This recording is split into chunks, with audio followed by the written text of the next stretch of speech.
you ask David, could you step in? Yeah. Will do. David, did you hear that? Yeah, I did. Right, okay, then I'm sure a few more will be along as we get started. We've got a big agenda here, so I'm going to push on as fast as we can because there are some big items that need discussion. Okay, so apologies for absence. I haven't had any, so I am assuming that Peter and Ian, I think Ian's trying to attend, but he's not showing in the waiting room, so I don't know whether he's having a few problems. Any apologies? Yeah, okay, sorry, it all broke up totally then for me. Right, sorry, Emma, I'm having a bad time here. Yeah. So we did have apologies for Sue alongside her tendering her resignation, yes. Didn't we? Yeah. Oh, yes, yeah. Can I say, I thought Roy had done a blanket one ages ago. I never got a blanket one. He just said at one particular meeting that he hadn't got very good Wi-Fi. That was just for the one meeting. He didn't say, I haven't got any good Wi-Fi full stop and can't attend a meeting. So if he's receiving the email, he really should send his apologies. I know we've accepted them a few times, but he really needs to let me know.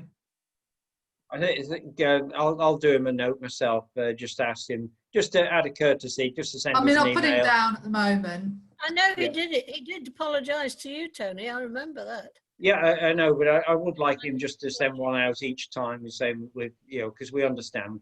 Yeah. Yeah, and I have corresponded with him with other things, so. Yeah. Yeah. Yeah. Okay then. So everybody happy to accept the apologies. Yes. Say Sue and we say Roy as well. Yeah. Just maybe at this point, just to say a word of thanks to Sue that she's been a long-standing member of the council and a great contributor to what we've done. So we're going to miss her. Right, declarations of interest. No, none from me. None from me. No. Okay, I will go on, Ian. I live in St Peter's Road, and one of the planning applicants is known to me, so I won't be involved in that conversation. Okay. I'll declare I live in St Christopher's Drive, and one of the items is 106 money for the new St Christopher's estate. Right. Minutes of the previous meeting. We've got a mass sign in here, Emma. I think I have signed them all in the various meetings, and they're in the room upstairs. Did you want to leave the signing to the end? I'll definitely leave the signing to the end, and if we take this and block, is it of those minutes down there? Has anybody got any problems? Are you all happy to accept them? Yeah, happy to accept. Absolutely. Yeah, happy to accept, but I couldn't open any of them. Ah, okay. I wasn't proposing. I was just going to point out a very minor thing, but the first one, which I didn't attend, but I'm pretty sure it didn't occur at 12:30 p.m. It was 11:30 p.m. It was 11:30 a.m. I think. Yeah, it wasn't. No, it wasn't. That might explain why I didn't make it. Right, I'll amend that.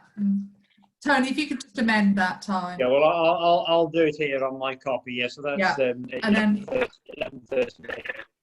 Yeah. Are we having a proposer and a seconder for the minutes? I missed a few, so I can't propose them. I missed one or two too. I missed I was there at most of them. Yes, okay then. You can still approve minutes even if you weren't there. Yeah, I know, but I don't feel comfortable proposing them if I wasn't there.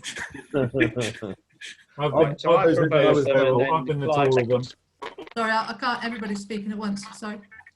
Proposer? I've been to all of them, so yeah, I'm quite happy to propose or whatever. And a seconder. So, Ian. Thank you, Ian. All those in favour? Right. Thank you. Okay. I won't leave these. They're all there. Right. Public participation from interested parties. I haven't got any. Nobody. No, and no requests from interested parties. I noticed we had a late one from the football club, but Yes. I'm quite happy to go there 6:30 on Friday Okay. night. I'll Yeah. let him know tomorrow. All right, then fine. I have to apologise. I haven't done a mayor's report this month, so you'll have to you know most of the stuff that's been going on. District councillor report. We did have a report from Rupert. It sort of continues as he was, right. And then moving on to the town matters. To consider approval for the recreation background for James Dean. Yeah, these went onto the agenda, the top three really, and obviously came out before the guidance changed. So yes, I'm not sure whether we can have a fun fair, whether we can have a circus. I would say probably not. okay. Oh, no. David. Yeah, sorry, I've just realised I should have declared an interest in the first item. Mr. Dean is known to me personally. Okay. So just going around the table, and Jerry. I know the guidance has changed, and I obviously don't want them to be doing anything that isn't in compliance with what the rules are. But I mean, I think my position is that we should say to them that as long as you are complying with all of the regulations and have got the consent of environmental health officer or whatever, then I don't think, I don't think we should be imposing something over and above what is legally permissible. So if they are on the dates in question, if they are able to go to the recreation ground and organise a fair and organise a town circus within compliance of the rules, and as long as there's no way that we're going to become in any way liable for any non-compliance, then I don't think we should be putting restrictions over and above what the legal and the national requirements are. Agree. Totally.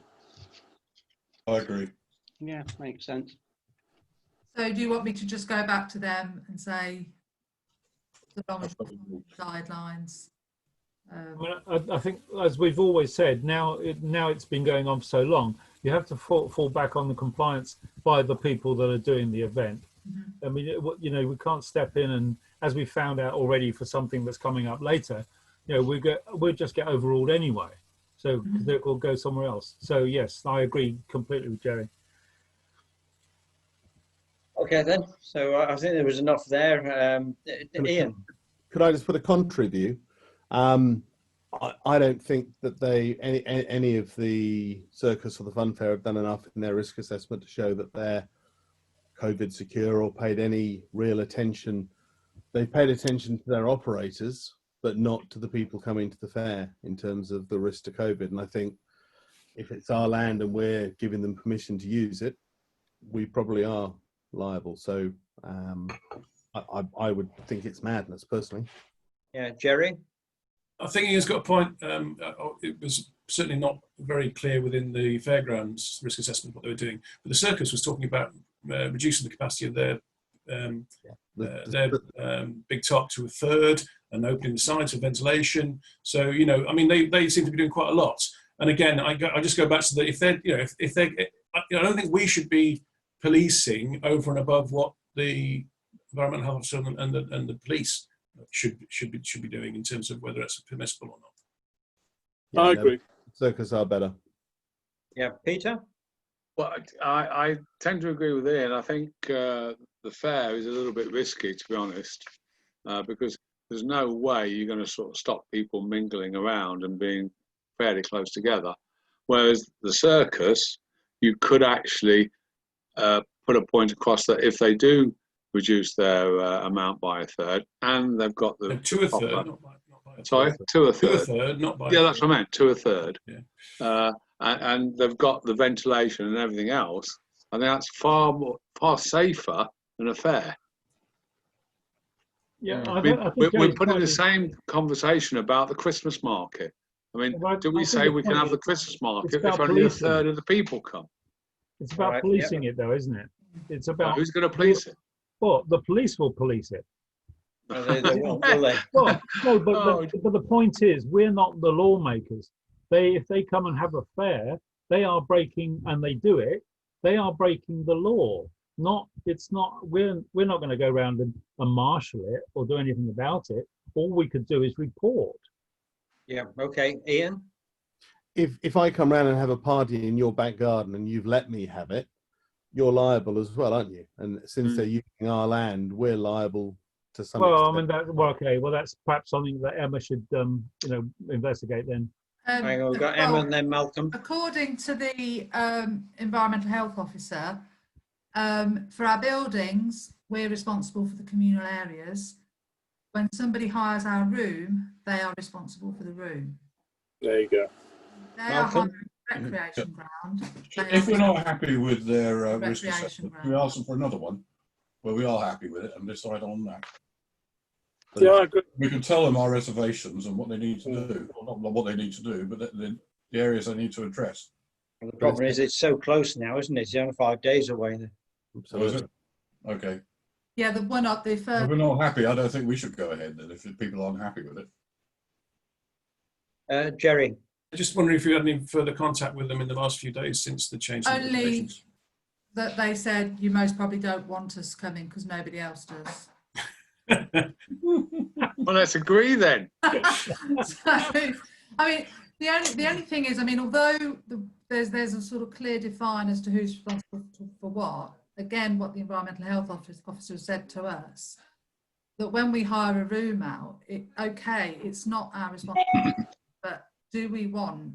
If an outbreak happens and it's identified it was there, Yeah, your name will be attached to it. And, absolutely. you know, that's Yeah. what you have to think about, even though. Right. Yeah. So maybe we need to take these one at a time then. Just in terms of the fun fair, then, personally, I think the fun fair is far too hard to control. And we endanger ourselves, having invited them in, of being responsible for whatever goes on. But so do we just want to move on a straight vote for it at the moment? Yeah. Sounds good. Okay. So, a vote then, the proposal I put down is that we say no to the fun fair. Does that have a seconder? Val? Yeah. I'll second it, yeah. Yeah, and then vote on that? Yeah, okay. So we're saying no to the fun fair then. You're muted now, Emma. You did it, not us. Emma, you're still muted. Yeah, we can't hear you go. I couldn't get my mouse to move. Sorry, was that everybody for that one? Everybody, No, David I abstained. David abstained abstained. because of my knowledge of Mr. Dean. Yeah. Despite my initial statement, I think I was persuaded by the fact that they said they weren't expecting to come anyway. Yeah, Exactly. Not very good negotiators, are they? it's a shame. Right, so in terms of the circus then, we've got a little bit more time on this. It's in October. Do we need more information, or are we happy to let them go ahead with it? Well, they're doing a third. Yeah. Ian? I suppose the only question is, since the guidelines have changed, should we ask the question, how do you expect to keep people in groups of 6 or below? Yeah. And they don't have to be household limited, though some guidance says they do. So, if they've got something in place to cover that even more than they have already, that's probably a different kettle of fish. All right, Jerry? Yeah, I think it's reasonable to go back to them and ask that, since the guidance, or the regulations, the rules of law has changed since they did their risk assessment, I think we ought to go back and ask them whether what additional measures they've taken in response to that. Yeah. Okay. And I'm assuming with the circus, it's a ticketed event where people have to pre-book? Yeah. Yeah, okay. So just a few questions back to them. Yeah. Confirmation.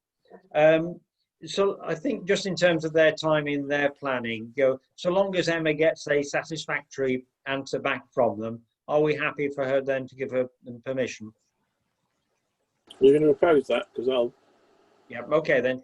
So I'll propose that based on a satisfactory safety report from given to Emma from the circus, that we give them permission to proceed in October. Yeah, I agree. Okay, David seconded it then, and then all those in favour? And all those against? Sorry. And David, are you? Abstained on the basis that my signal is so intermittent that I've no idea what you were voting on. I mean, the one point of that is anyone would be crazy to go to a circus anyway. I mean, if you're worried about it, well, no one's going to go there anyway. So. Any vulnerable person would be crazy, but I mean, you know, that doesn't mean we should. I don't think that means we should deny them their potential earnings when I mean, you know, they must have earned nothing this year. Yeah, no, absolutely. Totally agree. Right, and the third one then is Freedom Leisure to run the Explorer event. Yes, I don't know if all of you saw, I emailed a further document. Yeah, I've got it here. It's the guidelines. Yeah. I think potentially this would be an easier thing to be able It is. to do. Yeah. It's a It looks, you know, by definition, it looks like it's a socially distanced thing, isn't it? Because you're running around on your own at scheduled time. So. Yeah. Okay, Ian. Just one thing I wasn't sure about. Are Freedom Leisure charging for it, or are they running it through the orienteering group as a... He's not talked to me about charging at all. Just asking if they can have permission to use the recreation ground. Okay. So Val? What category do they fit into in terms of you can have funerals, weddings, whatever else?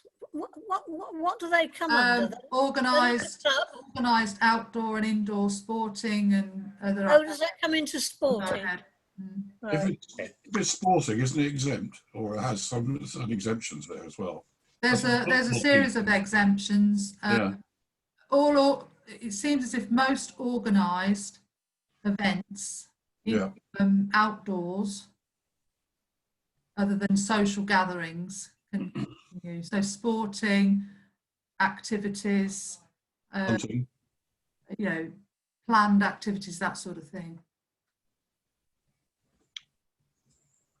Okay, so I'd like to propose that we accept that one then. Are you all happy with that? Yes. Yep. Yeah. We've got hang on, I've lost you for a moment. Do you want a proposer or a seconder? Yeah. I'll propose it, and then we've got, let's say, Clive as, David as seconder. All those in favour? Right. Okay. Let's be positive. Yes. I'm not positive, actually. Or I'll be negative. Right. To consider having a town app for people to download to encourage shopping locally. This is something that the new enterprise officer at East Northants Council talked to me about, and some of the business association were quite enthusiastic. She's since now started to speak to somebody about an app which could be used by all the towns within East Northants Council. I've looked at another one which is fairly expensive, but then today I had a conversation with Justin Jeffries, the plan that he's putting together with Love Oundle, and they're thinking of a few different things like sort of virtual walking around shops and getting shops to do individual things. So I think it might be worth continuing to look at it, but maybe in conjunction with the business association and what they're doing. Yeah, makes sense. Okay, yeah, Jerry. And then I David. agree. I think we need if we're going to make any substantial decision, we need to know exactly what we're talking about, what the costs will be, and I would suggest it needs to be in alignment with business association, and we're all on the same boat. David. Yeah. I think it's fantastic. I think it will help with tourism and some of the things that we're trying to do. You could have a augmented reality where you point the phone down West Street and you see it. 100 years ago, you go up past the Great Hall, and that's what they do. They've been doing that for years with the Museum of London, and I think we should be a bit more. I think we should be imaginative about this. I think if we're going to do an app, we do it as well as we can within reasonable costs, and presumably there's funds for it as well. But I actually feel that an app for Oundle, not on its own, would put us on the map in some respect, shall we say? Right. Okay, Clive. Just a quick one on that. Yes, I agree with Jerry and David. I think the important thing is that it's a quality app for a start. I think that's important. And the other thing is that, you know, we've been saying this for a long time now, that the business community and the town council have to start working together. And I mean, I know the contact that Jerry and I have had with them in the past, it's been very, very positive, and we've got to keep that going, keep that alive, that contact. And this is a good way of doing it. Okay, so initially it's very good. Carry on, Emma. Are you happy for me to sort of continue it further and get costs and that sort of thing? Yes, please. Yeah. Okay. If I'll just put myself forward if you want any help and support with Yes, this. that would be good. Thank you, David. I'm supposed to know something about them. Right, to receive the report on the... Malcolm wants to say something, Tony. All right, no, it's all right. It's just that one of the towns I went to in Austria, they had on the important buildings and so on, they had QR codes, little QR codes. That'd be part of it. Yeah, and so you could actually focus on that, and you get a little history of that building. Yeah, you do trails. It's very good for trails. There's a whole load of, I've got loads of ideas. Okay. And I think we could incorporate it in there. Right, receive a report on the, I can't pronounce that word, of the weight limit over the bridge. Revocation. Revocation. Revocation. Revocation. Good word to use. Yeah. Ending. It wasn't my word. Right, open to the public on this one. I have a view, but I'm going to express it in a minute. Malcolm. Well, I didn't get this report.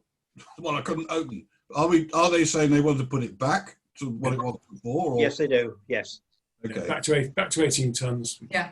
Seemed fine from my point of view. Personally, I want to keep as much heavy traffic out of Oundle as possible, and I'd rather it went down there. And well, that was the contrary view that I was going to put forward. That keeping that bridge open stops the traffic having to go through the town centre. Yeah. So you're saying leave it as it is? Yes. Okay. But because if you don't, anybody who has a need to go up that road has to come through the town centre. Exactly. Yeah, Jerry.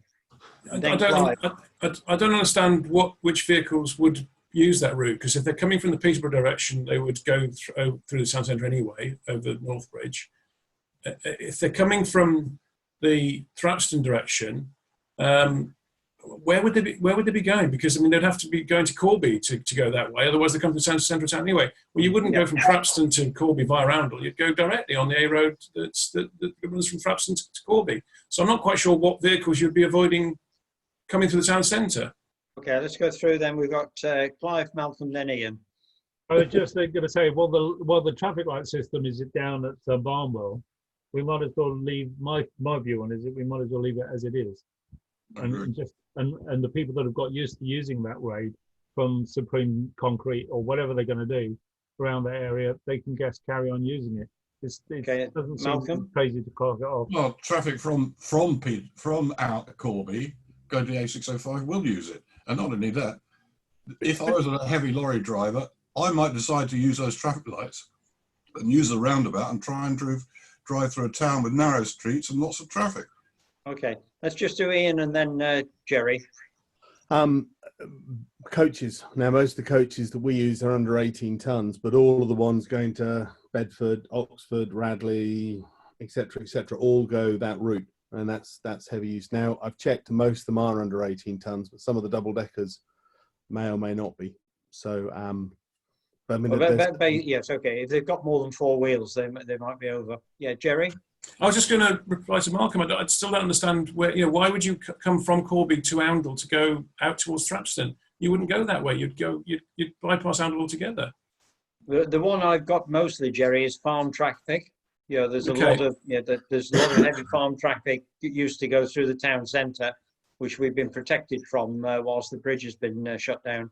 Okay. All right. I mean, it was a question. I couldn't understand what difference it would make, but yeah. And the converse of the argument is, if you do put the weight limit back on it, what have you actually saved? There's no, yeah, exactly. Okay, so do we want an open vote on it?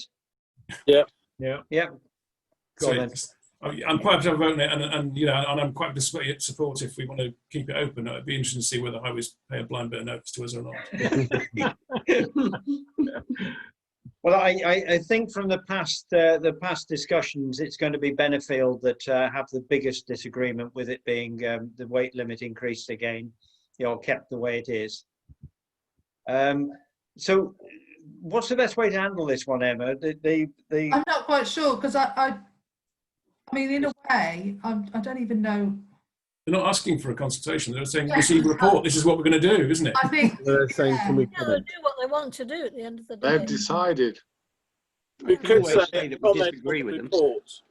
Yeah, they at are. the bottom it says, I will assume that you have no objection to the public notice being advertised, although that the public notice will say it's reverting back. They have no choice really. Now we have had quite a few complaints from people about traffic, heavy lorries going past their houses and that sort of thing.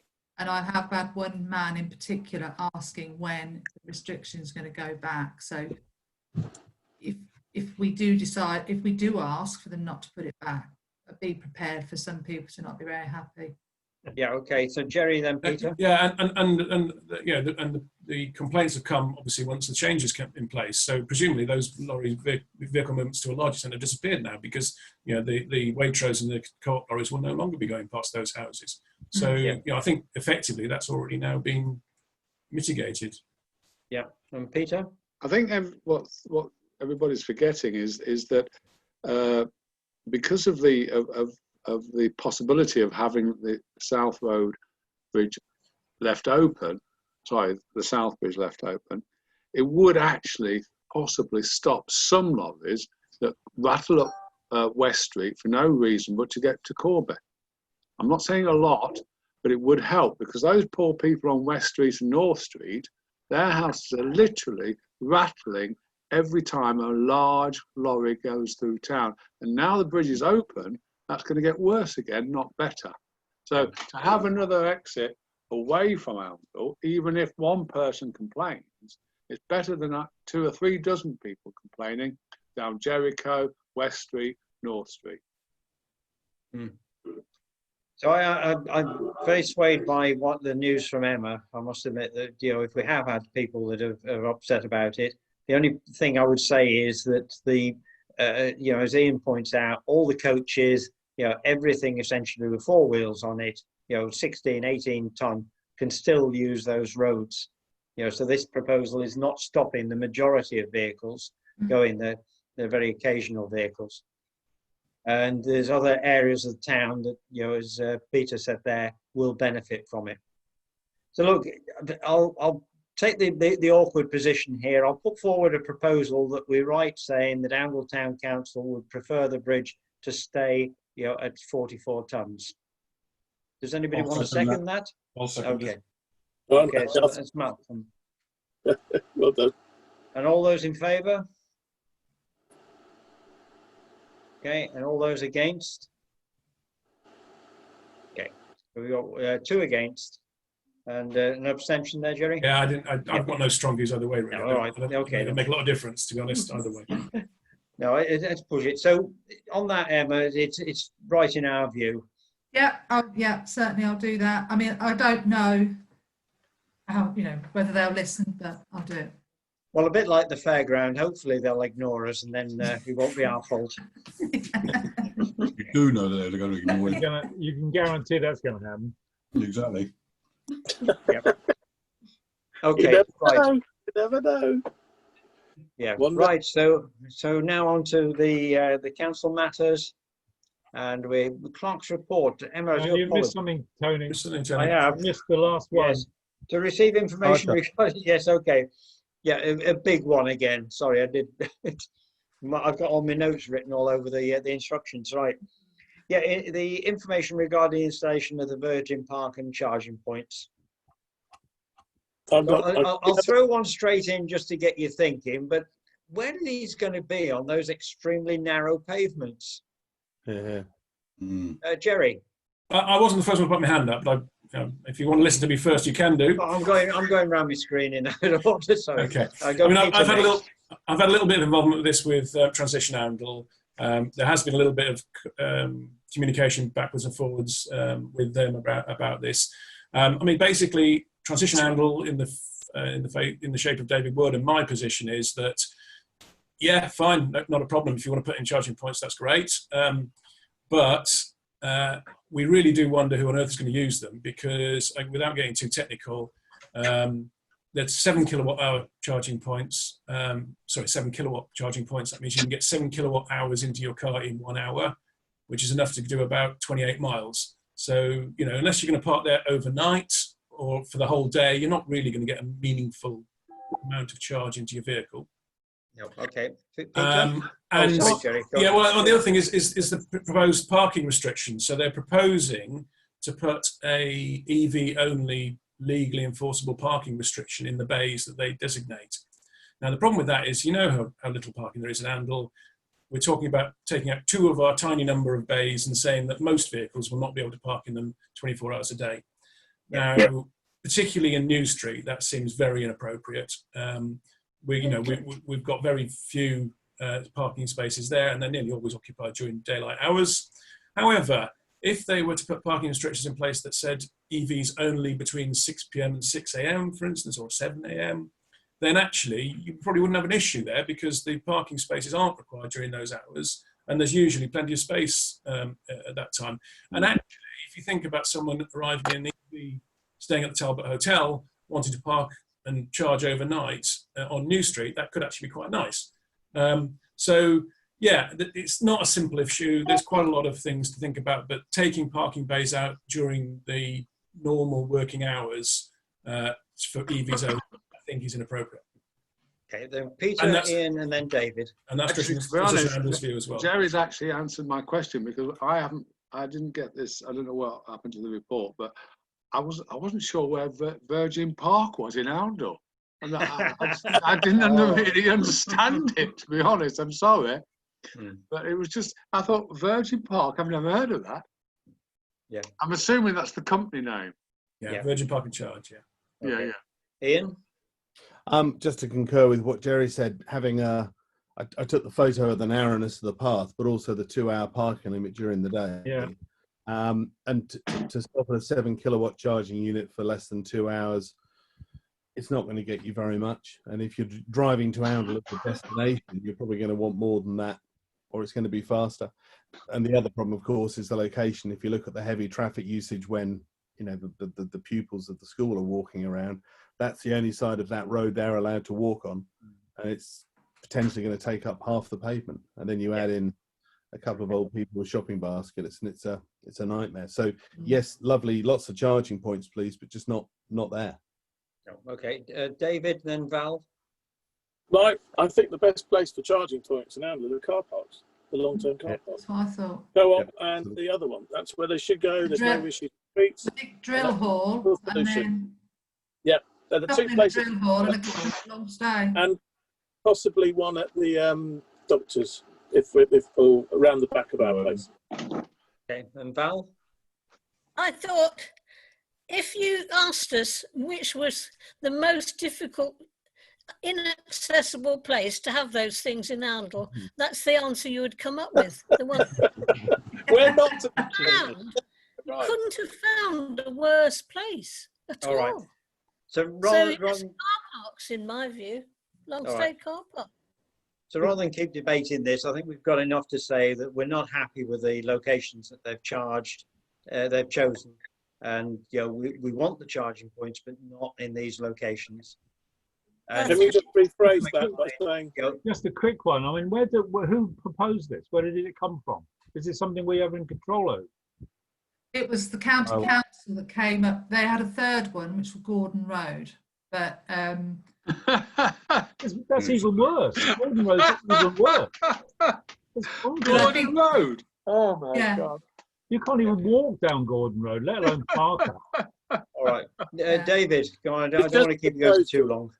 Just a proposal to say a positive note. So we welcome that we're going to have charges. It's just we don't like where they're going. Yeah, well, I think there's a general point here that there's very few roadside places in Oundle that is suitable for parking electric vehicle charging. But can we I say we think welcome? I've actually looked at Oundle. No, they don't know it. Yeah, Ian. I think, Emma, you've seen the emails pinging backwards and forwards between Lisa and I. We've been talking to the co-op to see if there's any chance of putting fast chargers in there. And they've now said that across the whole country, they're looking at putting fast chargers, Yeah. I think 22 kilowatts or above, and they want to put that in the car park. So that's Far fine. more useful. And Far the other more thing- useful. Waitrose normally do them as well. Waitrose won't put them in Oundle. They've stopped their program. But there is now an electric charging point in Oundle, which operation. I've tried it on Sunday up by the new sports centre. There's a double charging. Hey, well done. So we now have one running at 7 kilowatts. Hooray! Just aware that we've got a big agenda. I think, Yep. Emma, you've got enough to say that we're not happy with these locations. And I will keep liaising with Jerry and David and see if we can get them to come and look at some other areas.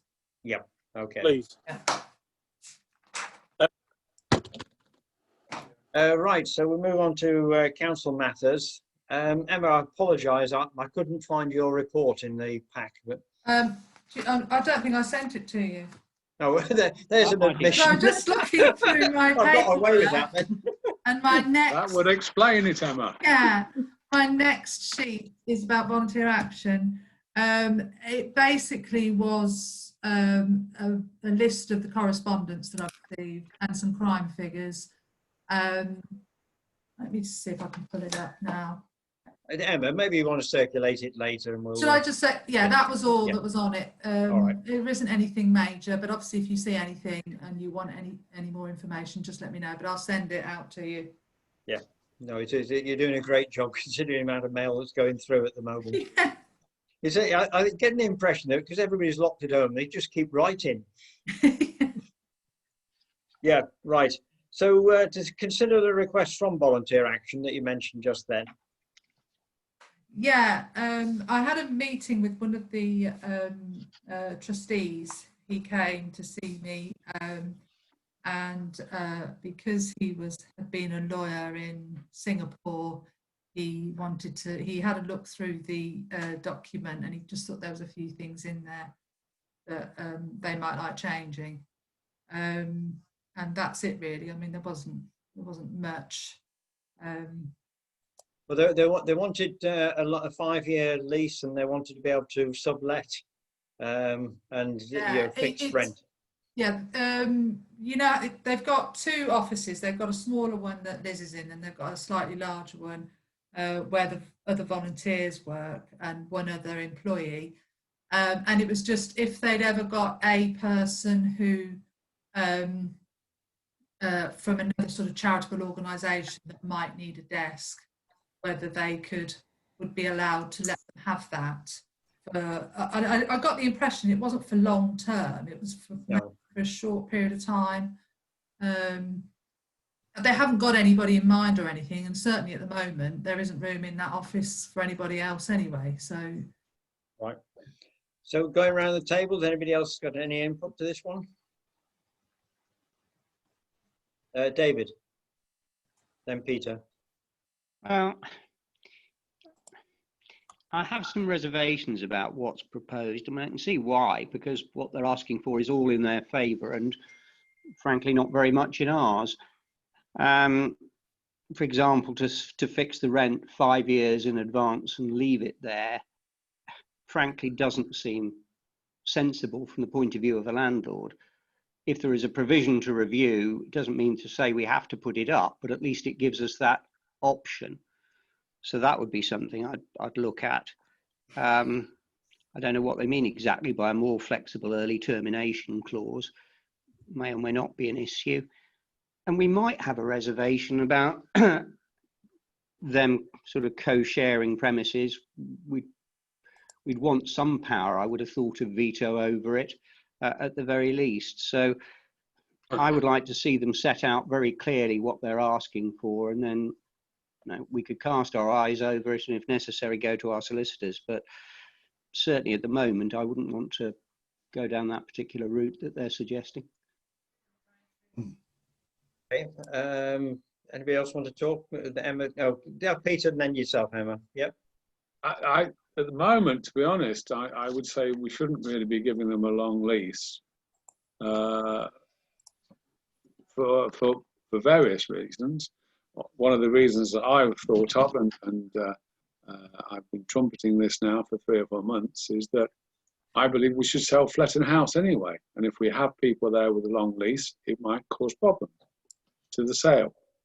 And before we actually we've not discussed this yet. We have to do this in the future council meeting.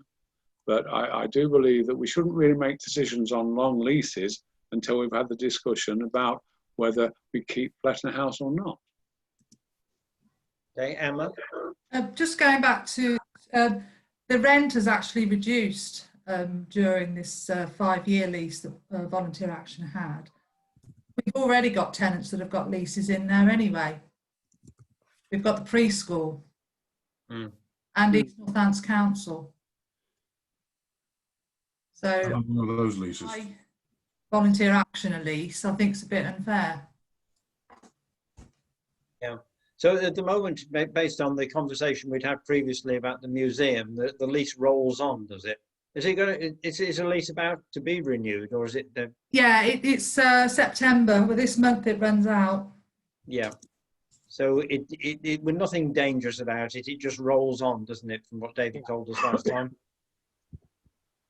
I'm declaring an interest, but I don't know about this because various people have been tasked with looking at these things like the lease.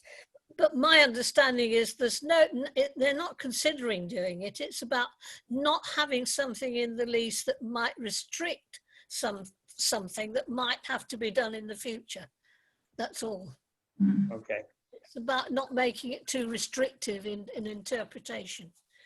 Yeah.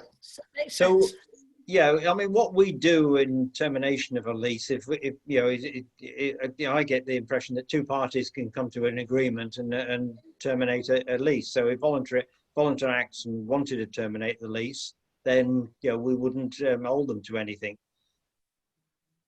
yeah, Well, because you know they're one of our premier voluntary groups in the town.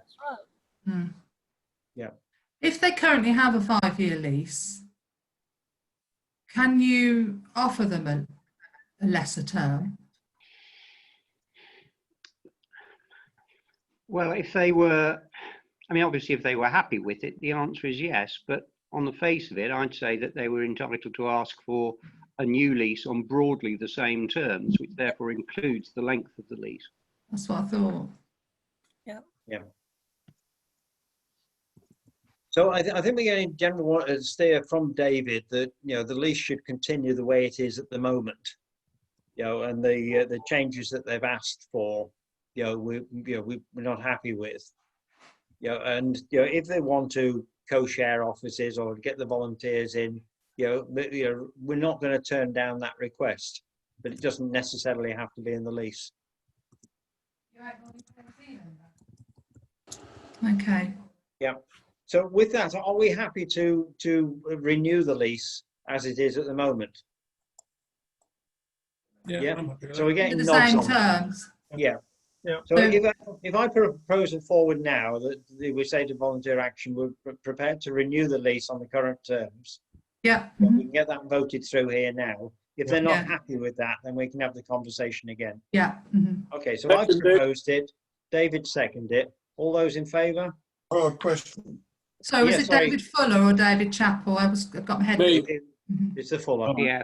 Yeah. Yeah, the more complete one. Yes, Malcolm. Sorry. Okay. This is they're paying all rent. I mean, in 5 years' time, it may, or a few years' time, it may not be appropriate. So how do we safeguard ourselves from that?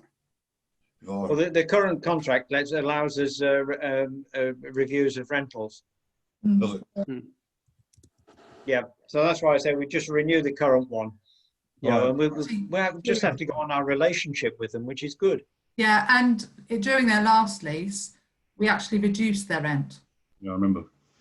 Okay, Can I, bit of history here, because I think I'm the only one who was around at the time. There was, in a way, we were asked, Volunteer Action were asked by the town council at the time that they decided to move to Fletton House from the courthouse, that would we move with them? And eventually we agreed to do the town council a favour because they wanted people like us to be there, to be long-term lessees. Yeah. Yeah. So it was an act of faith, if you like. Yeah, that's entirely right. Fair enough. Right. Yes, sorry, Proposer and a seconder. Yeah. Well, all those in favour? I think we'd had the favour one, but all those in favour? I'm in favour, but I probably Yeah, can't. okay. And all those against? Okay, Peter. I understand your point, Peter. I just think we're tying our own hands, and that's really silly. The problem being we've got so many others, but you know, if we do get into that sale mode, then you will have to review these. But once we've got another lease, that's going to be almost impossible to get out of without compensation. Well, it would be the same for everybody, wouldn't it? I mean, I know we're going to discuss this at another point, but I mean, I think the whole theory of selling flat The lease for East Northants Council is just about completed, so that's a 3-year lease on that. So, and then the preschool, which is a much longer lease. How long has that got to let go? I don't know off the top of my head, but it's a much longer lease, and they were there before we were. Yeah. Yep. All right. Right. Moving on then to the Remembrance Day procedure. I was a bit horrified to read the report how they'd had an accident during a Remembrance Day with the traffic accident. So I can understand why they don't want to take that responsibility. I've read the papers, but what does it mean to us, Emma? What is it at the moment, what we've done is we arranged for the road closure. John and Nobby put all of the barriers and signs out, and quite often in the past, councillors have manned the road closures. I think last year, because we were struggling with councillors, I think they got some volunteers from the Greedy Piglet that came and did marshalling the road closures, and that's really about it. You know, so the only thing that they do is they organise the parade. Now I'm assuming that they will still organise the parade, but we will be there as sort of managing it. But I don't know what's going to happen this year. I don't think they're going to have a full parade. I don't think they're having a band. I don't even know if they've asked Oundle School whether they can have somebody come and play the last post. Yeah. But what they're asking here, though, is we take responsibility for the road marshalling. Jerry? I don't think the suggestion is that it's anything different from what we've done historically, and that's what we've normally done, as Emma's just described. And I think that's what they're saying now. Formalising it. Yeah. So it's not anything different, but then the question beyond that is, well, what's going to happen this year, given all the rest of the issues that we've got? Yeah. I mean, we could say we've cancelled our Christmas market, so we could technically say, if we wanted to, we're not prepared to be responsible for a parade, where again we're not quite sure how we're going to be able to, because how are you going to manage people coming to watch it if they want to watch it? So, and we would be entitled to say that, but then you read further down through and it's almost our right that we should do that. But I think if we're in a position where we're really concerned about people watching it, I think it will have to be a more low-key affair. Yeah. Okay, Ian? And then Peter? I think Peter was first. Okay, Peter? Well, to be honest, I almost every year since I've been on the council actually stood at the top of the chicane part at the top of, is it New Road, or I can never remember, Cotterstock Road. Top of New Street and Blackthorn Road. I've always stood there, and we've always put the things out ourselves. The volunteers put them out, and just not left them behind the wall. So I can't see any problem doing that again. No. You know, that would stop the traffic coming down there. We just need somebody, basically, if you like, at the two ends of West Street to stop people coming in there on cars or whatever. As to the amount of people that come, then obviously there's got to be a restriction, but hopefully people would be sensible and wear masks. And I just think it would be a shame if we can't, remember the people that died for this country in wars that we need to sort of remember them. So I honestly think we should have a Remembrance Day, and if we can do it in a safe way, in a social safe way, then we should look to try and get it done. Yeah. Okay, thank And you. the council And should be responsible for it. okay, then we've got Ian, Malcolm, and then Jerry. Yep. The only thing that seems certain at the moment about anything is the uncertainty of it. And Well, on yeah. that basis, do we need to make a decision tonight, 15th We don't September? make decisions tonight. No. It's 2 months' time, by which time the government guidelines might have said you can't go out more than one person. You have to go out as a group of 20. Who knows what it'll be by then? So should we put this back a little bit on the assumption that we'll do something, whatever the guidelines allow us to do? Okay, very quickly then, Malcolm, Jerry, then Emma. Okay, I agree with Peter that we should remember people who died, but we don't want more people dying. Who's going to police this parade and make sure people behave themselves and keep their distance and so on? Whose responsibility is that? Yep. No, Okay. it would come to us. Yeah. So I think Jerry, Oh, then Emma. I was just going to say that I think we should get into a dialogue with British Legion and see what Yeah. their thoughts are. Their document, the Legion's head off HQ document, made the point that you don't have to have a road parade to do remembrance. Maybe we could do something on the school chapel fields if the school would let us, or on the recreation ground, where you've got room to stand socially distance and do something different this year. It doesn't mean we can't go back to it when things return to normal. Yeah. And Emma.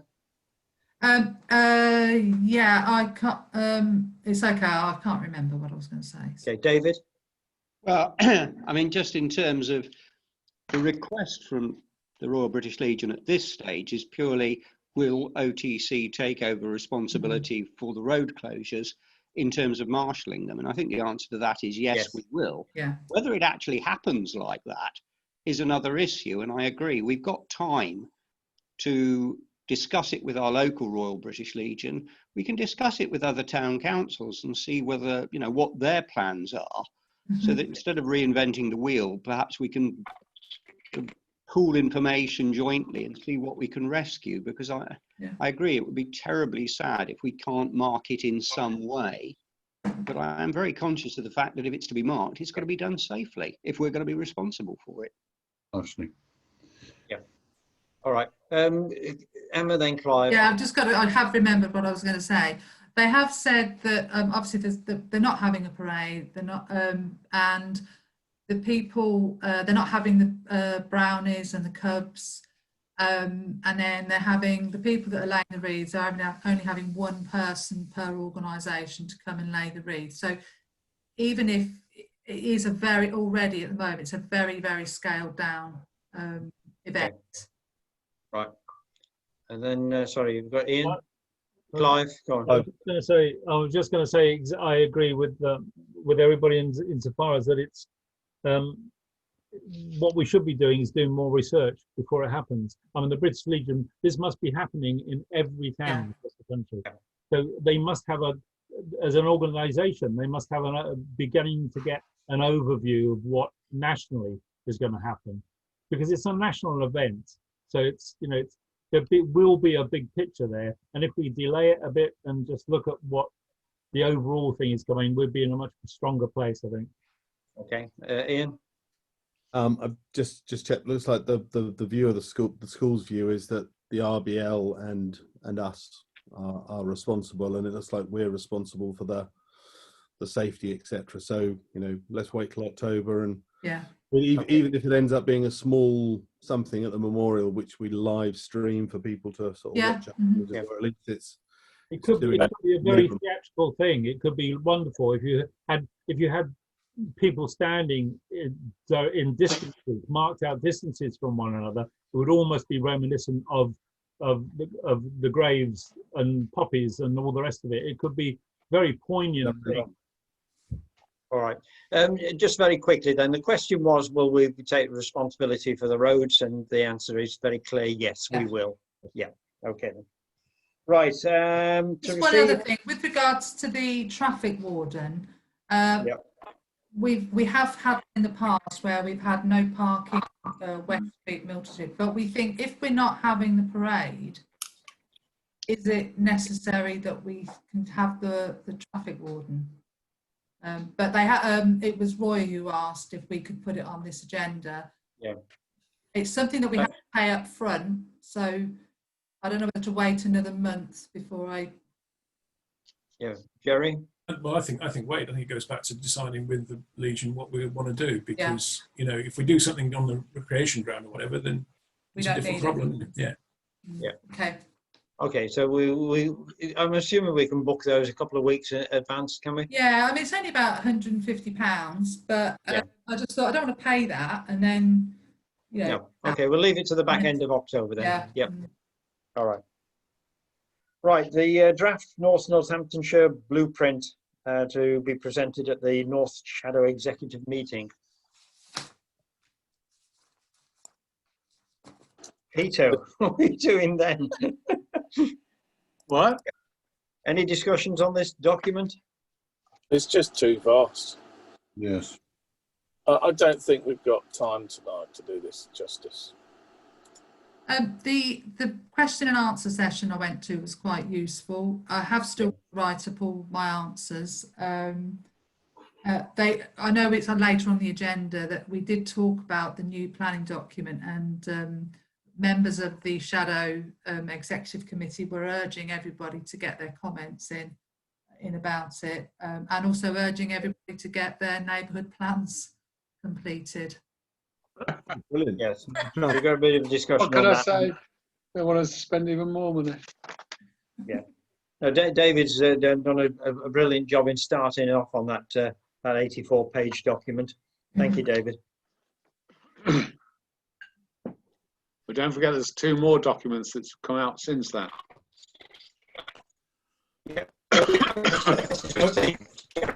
I was just going to say. You're breaking up. I was just going to say that I think rather than discuss the document as a whole, we need to have specific issues brought to the council. You know, so if we've got things that we think are a concern, then we need to be discussing those particular issues. I mean, I've had an initial look at it, and it is what it is. It's hard work, but there's nothing in there that leapt out at me saying, "Oh no, you don't want to do it that way. You don't want to do it some other way."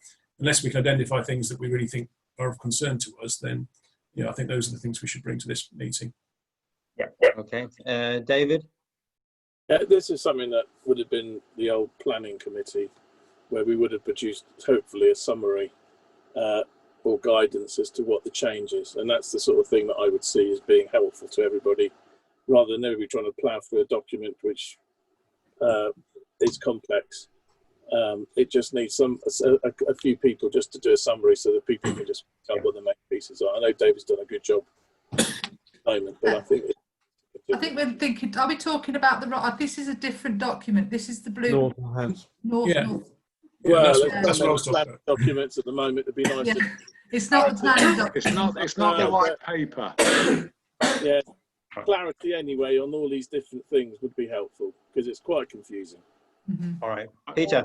Yeah, I agree with David. I mean, what I was hoping is that we could all take sections of all this paperwork, because there's a lot of paperwork at the moment coming through. I mean, we all need to sort of just take a little bit, maybe 10 pages of each or something like that, so that we can actually put a small brief synopsis of those 10 pages and put it all together so we understand it better. Mm. Yeah.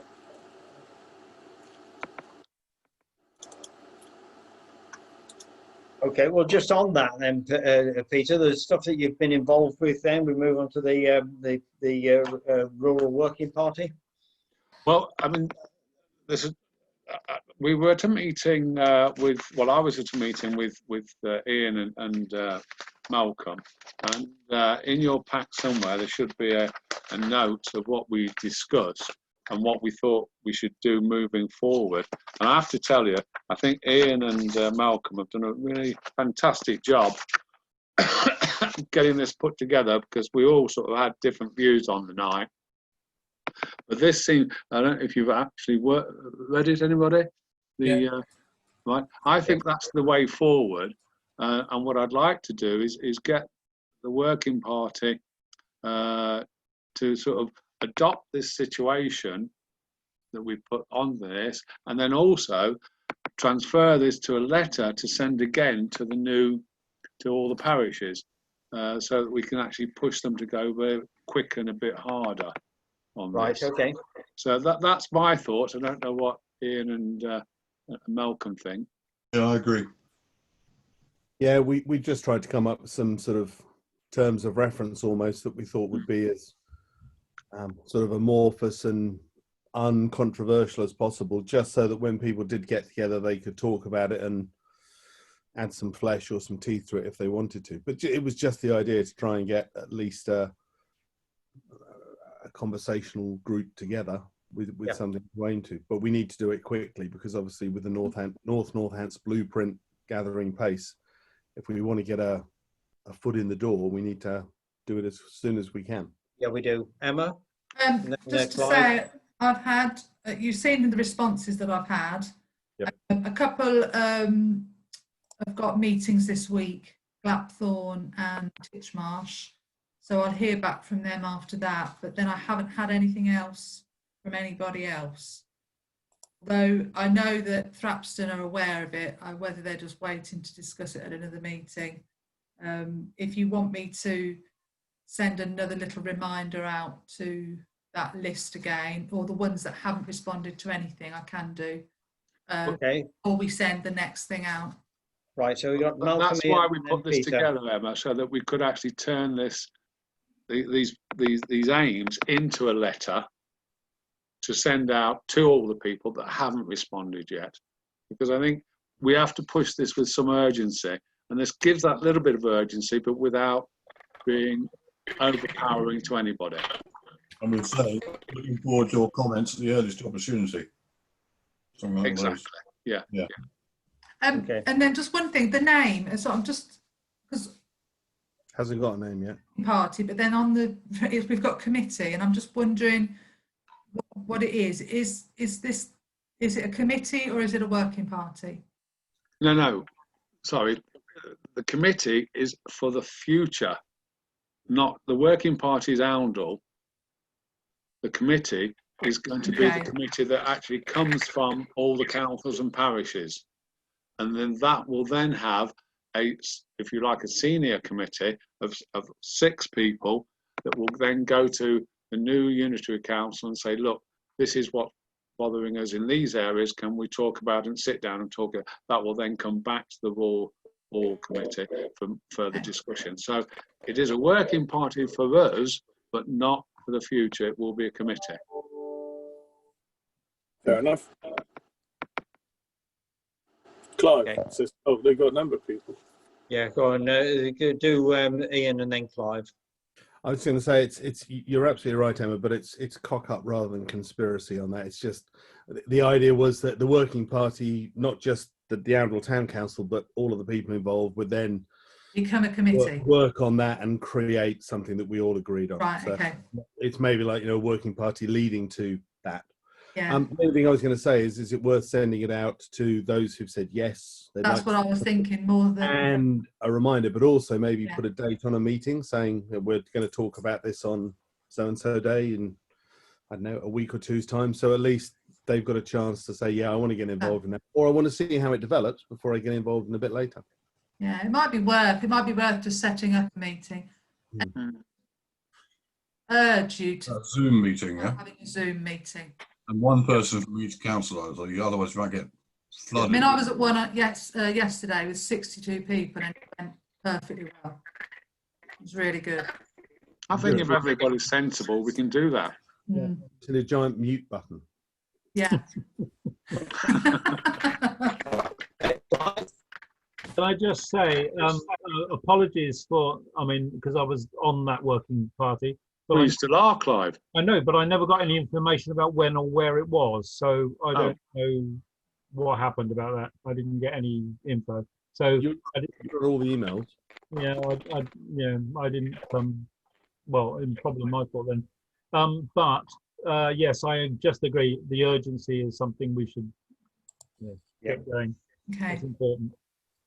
So do you want me to put that, do you want me to send out what's on the committee? You want me to send Yes, yeah. everybody, but also reminding everybody, do you then want to think of a date for a meeting? Shall we Well, I think we've probably got to wait a couple of weeks, haven't we? Yeah. So, I mean, what's the date today? The 15th. The next when's our next council meeting? Well, I don't know. It depends on an agenda item in a little while. But shall we work that out? Well, do you want to sort of think about it as a working party and then come back to me? Well, unless you say we suggest a date in sometime in early October. Yes, Okay. so the 7th or 8th, something like that. Tuesday or Wednesday evening, something. Yeah. Yeah. But let's make a date so we've got it. I'll circulate what I'm going to send to the working party before I send it. Okay. But based on this memo we've already sort of sent to you. Yeah. That's fine. Make sure that we keep a record of everything we're doing. It's it's quite delicate what we're doing. So keeping records is very important. You Right, keep breaking up. I think you got. I don't know if it's me or it's you. No, it's me, definitely. I thought I'd fix this computer by disabling something, but it's doing it again now. So whenever I've got the power lead plugged in, it goes wonky. And I'm watching my power and it's down at the bottom. So every now and then I plug it back in again. So David, get ready. You might have to take over. Well, as long as my signal holds out, but touch wood, it's been okay for the last half an hour or so. Right. And Emma thinks we ought to have some more committee meetings. Yeah. I think it was it might very well have been my idea. Yeah. And looking at this agenda, I think it almost speaks for itself. Yeah. If we did each of the items on there justice, we'd still be here at midnight. Yeah. Because we're trying to do all the functions of the council at a single monthly meeting. And it's getting difficult. And I take on board something that Peter sent out earlier today about, needing some extra pairs of hands to get jobs done. But I think part of the problem is that because we're getting meetings like tonight, I mean, I printed out the paperwork. I don't think I've managed to print out everything. I never did find the papers for the last item we discussed. And there must be 200 sheets of paper here at least. And it makes trying to manage meetings very, very difficult. So in principle, I think we should certainly look at getting back to having committee meetings by Zoom, if at all possible. Hey, Emma? Yeah, I agree. I certainly think, it would be useful to bring the planning committee meeting back. And as we are, our next round of meetings are going to be in October, we normally start looking at budgets in October. And I think we need to be doing that in a finance meeting. Estates, I don't know. You could. Well, I think estates, there's quite a lot of estate stuff today about leasing and the car, the whole thing about the van. The only thing about all of that is that then always has to come back to full council. So after decisions have been made and we've got some information, we've done the Jerry? Yeah, I'm personally, I would be in favour of starting all of the committee meetings by Zoom because I think it does short circuit this sort of discussion in these meetings. Yeah. If we're coming with a firm recommendation saying we've discussed all the options and this is what we're recommending, yes, councillors will question it, but at the end of the day, it's a lot easier. Okay, we got Peter then. Ian? Well, I agree with what everybody said. I think we do need to put these committee meetings back on a line and get moving on them, because I know obviously that we've been sorting out things about the estates meetings, strong and all that sort of thing. But I think without, some decisions need to have that committee, if you like, there, so that we can say, right, this is what we want to approve and carry on. So we don't have to have continuously long discussions about everything else. Finance is probably the most complicated. Yeah. Okay, Ian? I was just going to ask a question if all the committees would be quorate at the moment. Or I whether was they- just looking at you all there, trying to work out. That's the other problem. I'll go back and just have a look. Most of them are a quorum of 3, so I think you would all be quorum, but it's whether you're happy to sit and discuss things with just 3 of you. But I mean, that's maybe just how. I think I'd be happy. Jerry? Yeah, I was just going to say basically the same. Yeah, I mean, I think if we couldn't be caught up, fine. If not, maybe co-op to 1 or 2 new people on if you need speed. But I think I'd rather have 3 1-hour meetings a month than 1 5-hour meeting. And one, yeah, I agree. I agree. Exactly. Well, I mean, to be fair, this is the big thing, because an hour meeting on Zoom is worse than an hour meeting face to face. And so the more time you spend Zooming, the less intelligent you become. I mean, I've got 8-hour meetings to come soon in October. I'm not looking forward to them. But seriously, it's an important thing. I mean, are we not allowed to go and meet in person? Because if there's only 3 of us, that's within the 6. Good point. Not to by now, partly because and they've sent out a list now. The top 2 are: are you unable to meet to make decisions over a virtual meeting? Well, we can do it. The second one is, do you not have access to Wi-Fi and technology and have that? So I do think we should continue because this is what we're being told to do. That's because we're not making any money, you see. Pardon? It's not because we're not earning any money. We don't spend money, so we're not a business. So we're not as important. Well, being Okay, a so we're go on, being of a Malcolm. certain age, I prefer Zoom meetings. Malcolm, fair. I think the most important point of all is that some of the issues we're talking about need proper discussion. Yes. They're just not getting it. Not at the moment, no. So we're going to start from next month. So the first one will be planning, or do you want to start from the end of the month with an estates meeting? I'm quite happy to do either, because I'm on estates, aren't I? In fact, I Yeah. think I'm the chairman. You are. I'm happy. You are on. Glad you remembered that, Peter. It's been a long time. Oh, what can I say? And Um, I'm on the finance because of that. hmm. And the personnel, bloody hell. So it's up to you. If you want to start from October, Yep. we can. Yeah, let's get in there, because it will stop these meetings being too complex in some Yeah. respects. Too wide a range of things to go through. We should start with the estates meeting, the first one out of the way before the next council meeting. Yep, absolutely. Okay. Yeah. All right. Yeah, that's fine if you want to. I don't know when. So I'm just looking. well, it's best if you just do the calendar dates and let us know, then we'll put it in our Well, it'll be next week, which next week. you're probably not going to have much on your agenda because it's all on this one. Oh, that's good then. Well, That'll we be a can quick always- meeting. And it only gives Lisa 2 days to get it. The first 10-minute meeting we've ever had. Is it better to start from planning? We'll leave it to the following month then. If Should we start from All the planning? stuff we haven't talked about tonight. Yeah. So when's planning the 6th? Yeah, And that's it then. That'll be it. and then Good. back to normal. Oh, I'll send a revised list back out to you with Please, that'll be fantastic. meetings up to the end of March. That'd be really good, actually. Right. It helps. Moving on, we've got a question. Then the police group have asked a question there about what are the issues that are affecting Oundle. I'm not going to say more. I'll condemn myself. But, so they've asked for our input.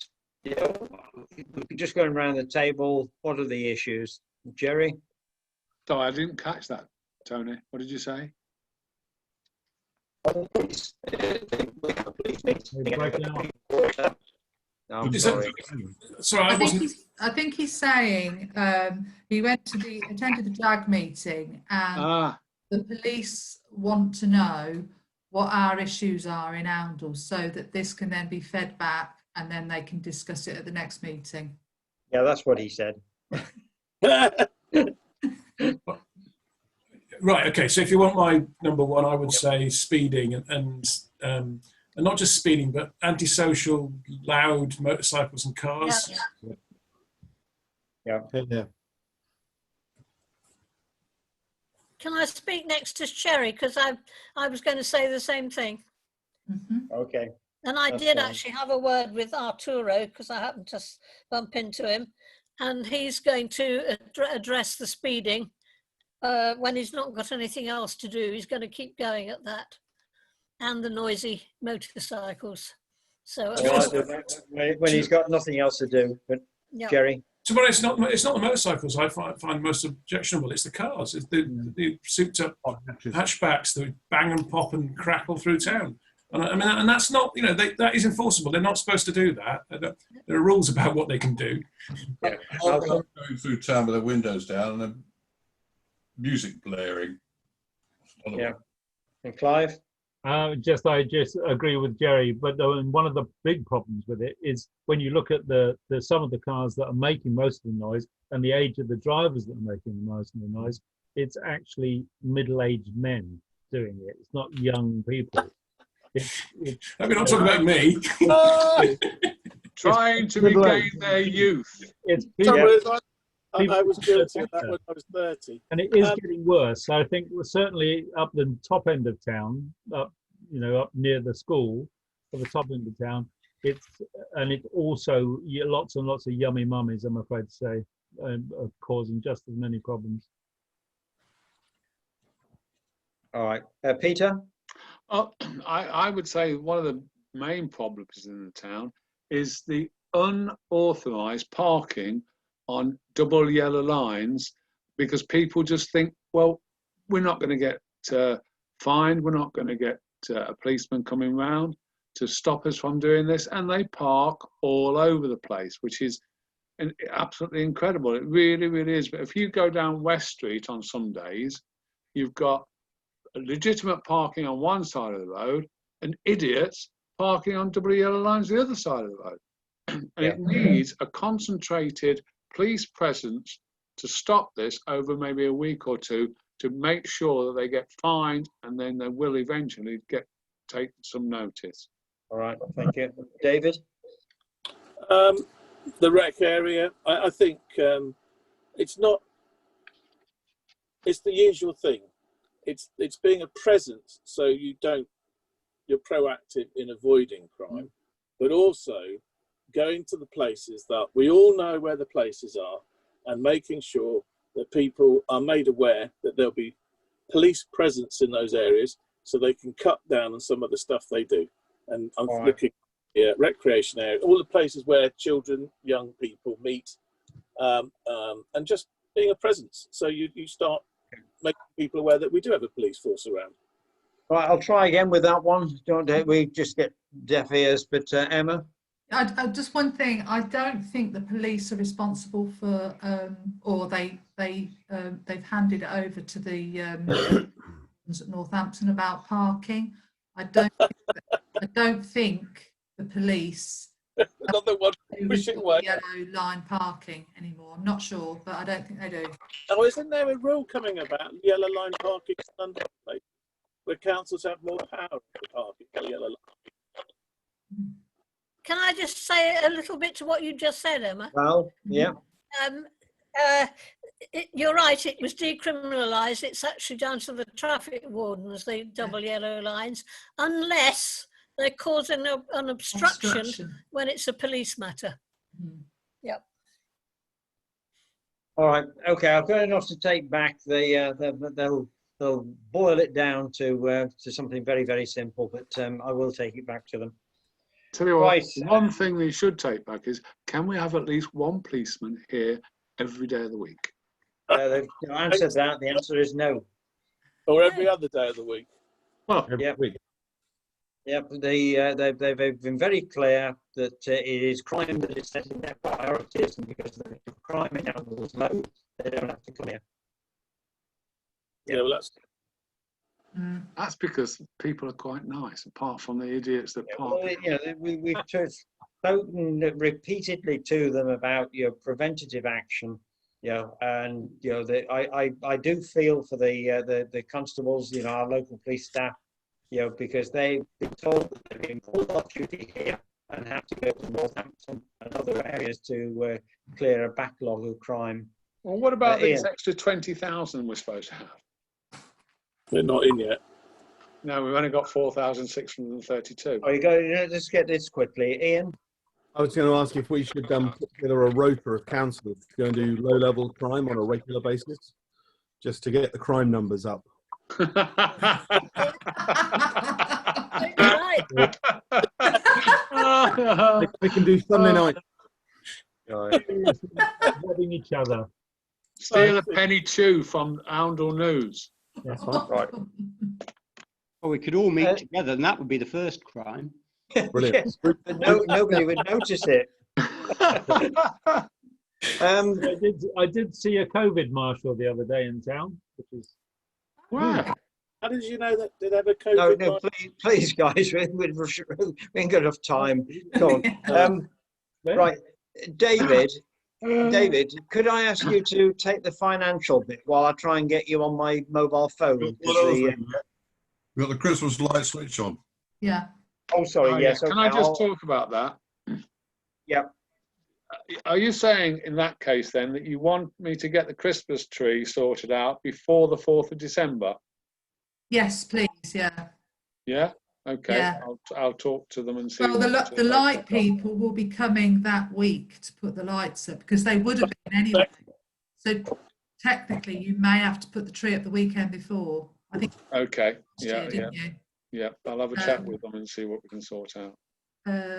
No, We'll still need volunteers to stop traffic as well. yeah. Okay. So maybe looking at the 28th, 29th of November weekend. Yeah, get it done before then. Yeah. Okay. Will Thank do. you, Peter. That'll be a Sunday, of course. Yeah, 29th then. Do we have to approve it? Do we have a motion? Need a motion for this? Well, because I mean, normally we would on Saturday be having the Christmas All right. market, but we Just be quick then. I'll propose that we go for the 4th. We got a Thank you. seconder? I'll second it. Yeah. Okay, Malcolm.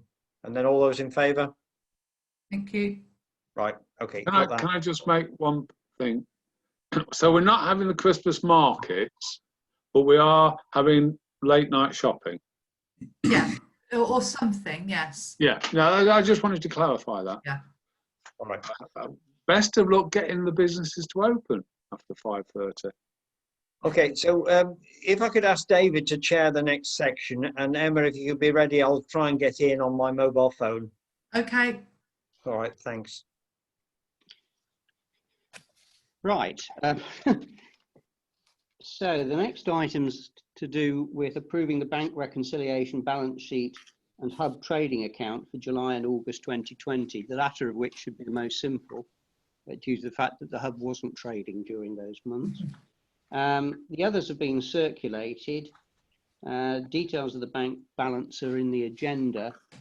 Are we happy enough just to approve those without further discussion? yeah. Yeah. Yeah. The next item is a proposition for the payments for this coming, or for last month in fact.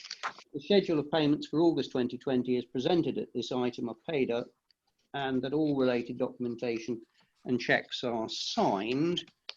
And I did see the list, which I've got there. And that seems to come to a total of £30,792.36 with the salaries, direct debits and other expenditure. And I think the only kind of unusual and larger item of expenditure is the foldable football goals, which I think was part of our grant to the football club, which I'm surprised actually has only happened at this point, because it seems to have been an age ago that we actually did it. Yeah, well, they did. They bought some goals straight away. Then they were waiting to get these other ones, and then of course, then there was nothing. So they've just gone back, and now that they've purchased them. Okay, right. Well, in that case, if I make the proposition as on the agenda, would somebody like to second that? Peter, all those in favour? Seems to be everybody, I think.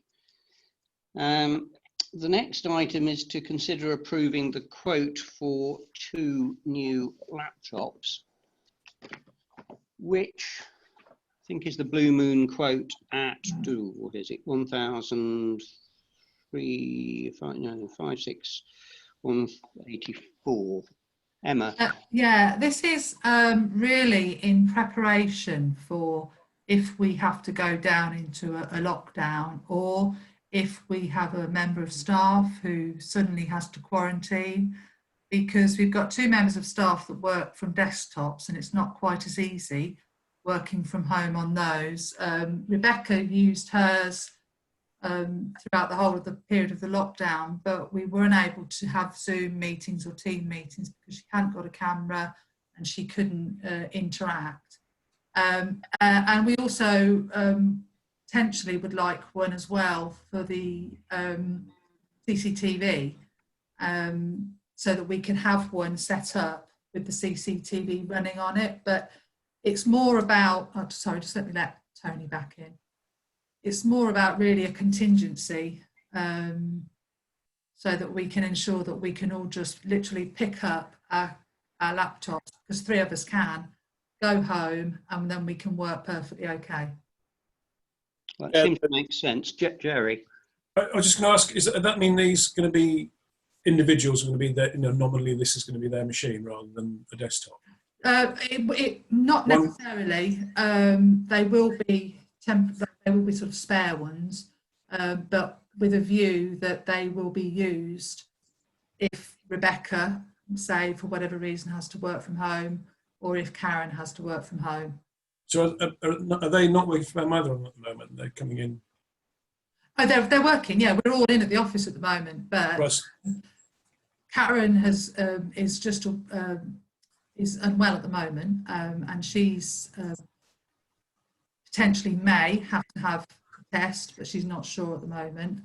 But obviously, if she does, then she's going to be off until the quarantine period, and I'm not quite sure what will happen to the rest of the people that have been in that office with her. So it's just really having, being prepared. David. Can I make a suggestion that when it comes to purchases of computing, this is a reasonable quote, by the way, and it's a reasonable purchase, which I can tell instantly. I don't know if it's the right thing to say, but it would be nice if they passed through me, or at least I had a chance to look at the spec to see what they were suggesting, to see if it's ridiculous or not. I'm very happy with what they've suggested there. Okay. Anybody else? Peter. I just thought it was a bit expensive, that's all. Well, for what they are, they've got 15-inch screens. I think they're okay. Ian? You're on mute. You're on Ian. mute. Mute. Ian's got on mute now, has he? He's trying to get off mute. Put some paper up in the air. Well, there you go. You're back again. Too much using Teams. No, I just had a quick look. The Dell website has them at 619 plus VAT, so it's cheaper than you get them from Dell themselves. So good price. They'll set them all up for us as well. Yeah, that's what you're paying a little bit extra for. No, they're fine. Well, they're a known quantity, and it seems to me to make sense. So I'm quite happy to propose that we do it. Do I have a seconder at all? I'll second it. Not sure which of you got there first, but Malcolm perhaps. Okay, Malcolm seconded it. All those in favour? Appears to be everybody. Yeah. Tony, you're back. Do you want to carry on now? I'll try my best. I can't see everybody now. I can only see about 4 of you. So Emma, Emma, you'll have to tell me who's raised their hand. I will do, yeah. Right, so that was the balance sheets, the payments, the laptops. Right, consider the budget for the maintenance van. There's been a lot of discussion about this. Jerry, thank you. Can I start by apologising for filling everyone's mailboxes with interesting debates about fuel types and vans? So as not to prolong it any further, I think it's quite a difficult one to actually give an answer to this tonight, because my personal view is we should either buy a nearly new van or contract hire one for a 4-year term. And my preference, my view is that contract hiring seems like a sensible option to me, because I think if you spend £10,000 on a nearly new van, in 4 years' time, it's going to be pretty much worthless anyway. Oh, contract hire. So, you know, I think we've got another item on the agenda under estates as to what sort of van, but I would suggest that you know, the budget, assuming we contract hire, is roughly £1,000 up front and then £200 a month.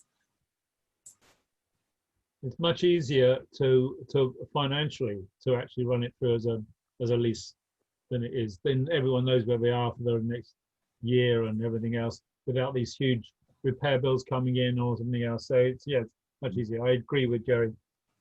Yeah. The only question I would have is the issue with contracts on damage to the vehicle when you hand it back in at the end of a contract. And with something like a van, you know, it does get scratched and damaged internally. I think it's easier if I do it, because I can see the hands going up, if you don't mind, Tony. Emma, you seem to be... Yeah, I mean, I'm assuming that it's quite easy to hire a van. I mean, I don't know. It's not. Well, I don't know of any others that have done it. That's all. So it was something that I was thinking that I might have to look into. Peter, then Val. Well, one of my carpet fitters is leasing a van, a new Sprinter, and so far, with all the paperwork he's had to do, it's now taking him 3 months to get the Sprinter, and he still hasn't got it until the middle of October, because they're waiting for another van to come in. So that longevity happens on all lease hire things. So it's not just, well, we go and get one tomorrow and it'll be here the next day. It does take quite a long time. The other thing is that we're all talking about lease hire, and I agree with Tony on this. If it does get damaged, we are liable to pay the damage of that van. And secondly, if we go for an electric van, which is obviously, I know there's 3 or 4 people want an electric van, you know, you've got to take into consideration the people who are driving this and whether they want an electric van. They might not say, look, I'm sorry, I would prefer a second-hand diesel van, because I know that's going to be okay and the maintenance is fairly low for 4 or 5 years, rather than buy a brand new van at, say, I don't know what a brand new electric van is, because I haven't bothered to look, but you're probably looking at £35,000 at £200 a month. I don't know, David, I can see you shaking your head. But also, are we going to lease purchase or just lease it and give it back to them? I mean, what sort of idea have you got? Because it's one of these things that, to me, I'd just buy a second-hand van, but that's because I'm tight with money, and I know how much my vans cost me, and I know how long they last. So that to me is far better, and it's more taxable. The tax basis. Yes, come on, sorry. We have done that before. You'll remember, David. We've done it before. Yeah. For the council. Yeah. It's not new to us. We have done it before. I agree. David. I mean, the issue with damage, it's either going to be major damage, which you've got insurance for, or minor damage, which doesn't cost that much to fix before you hand it back. That's what you do with the damage. It's not going to be massive. And I mean, I've done PCPs for a while now, and it works really well. It depends if you're willing to. It depends on whether you want to buy a lot of money it's all dependent on whether you want to pay monthly, and as Clive suggested, no worries, done, and you replace it after a few months, I mean after 3 years, and if your mileage is below, you've got some value in the vehicle, which then gives you money to pay the next one, or you pay money up front and then let it depreciate. Either way, you're paying for something. It's a question of how you feel about it, and I'm sort of happy with both ideas. But I think PCP does work if you're not doing massive miles, and I don't know how many miles we do, but I don't think we do many. You won't be doing many miles. It'd be quite. That means it works better for you then, because there'll be value in the vehicle when you hand it back. All right. I don't think we can resolve this here. I think Jerry's given us a good start with the costings of various of the options. I think that we just need a proposal to come back, and say what we want to do. I'm just a bit concerned about that, because Nobby's currently using a van that has no fan in it, and although it may be okay for a while, I'm just a bit concerned that he's having to use a van that he's been told really it's up to his own risk if he drives it. I've got a suggestion actually. If you want to do this quickly, I think I know that Nissan, I don't know if they still do it, but they let you borrow a van for a few days. I know it's only a few days, but it gives you a chance to have a look at it. And I think if we gave them a chance to test those vehicles, whatever issues they have will either be there or as it did with me, completely converted when you drive a car for about 3 or 4 days, and you realise that electric cars are fine. Peter? Well, you see, I go back to the point that it's not we that are driving it, it's Nobby or John. And so therefore, they have to have the final word on what sort of van. Now, we haven't got electrical points at the moment to plug in anywhere. That's not available. We can't plug them in Springfield Road, and you can't, or St Peter's Drive, and you can't plug them in up Creed Road, which is where Nobby lives. So, we've got to find another place to plug them in, and there's only the courthouse overnight. That's it. So we've got to put that into the equation, because we're going to have to do to get an electric point to put in as well. Emma, perhaps it better be you. My only thought is, if we are going to have to come back to another meeting, is it worth us hiring one, so he's not driving something that's... I think that's a very good idea. Because I'm just concerned that he's driving a vehicle, and I mean, as the mornings get cooler and cooler, you're going to squeegee to squeeze the condensation out off his windscreen when he's trying to drive down the road, because it's getting cooler in the morning, and I'm just concerned that he's driving something that he shouldn't be. Here's a great suggestion: hire an electric one for a week, let him try that out, and hire another one for a week, and then you say, which one do you like? And that way we know whether we're going to waste time, we know whether we're looking at electric, possibly, or we're looking at diesel or normal methods. If we're going to go with their decision, you've got to give them a chance to play with the technology, and that's what I would do.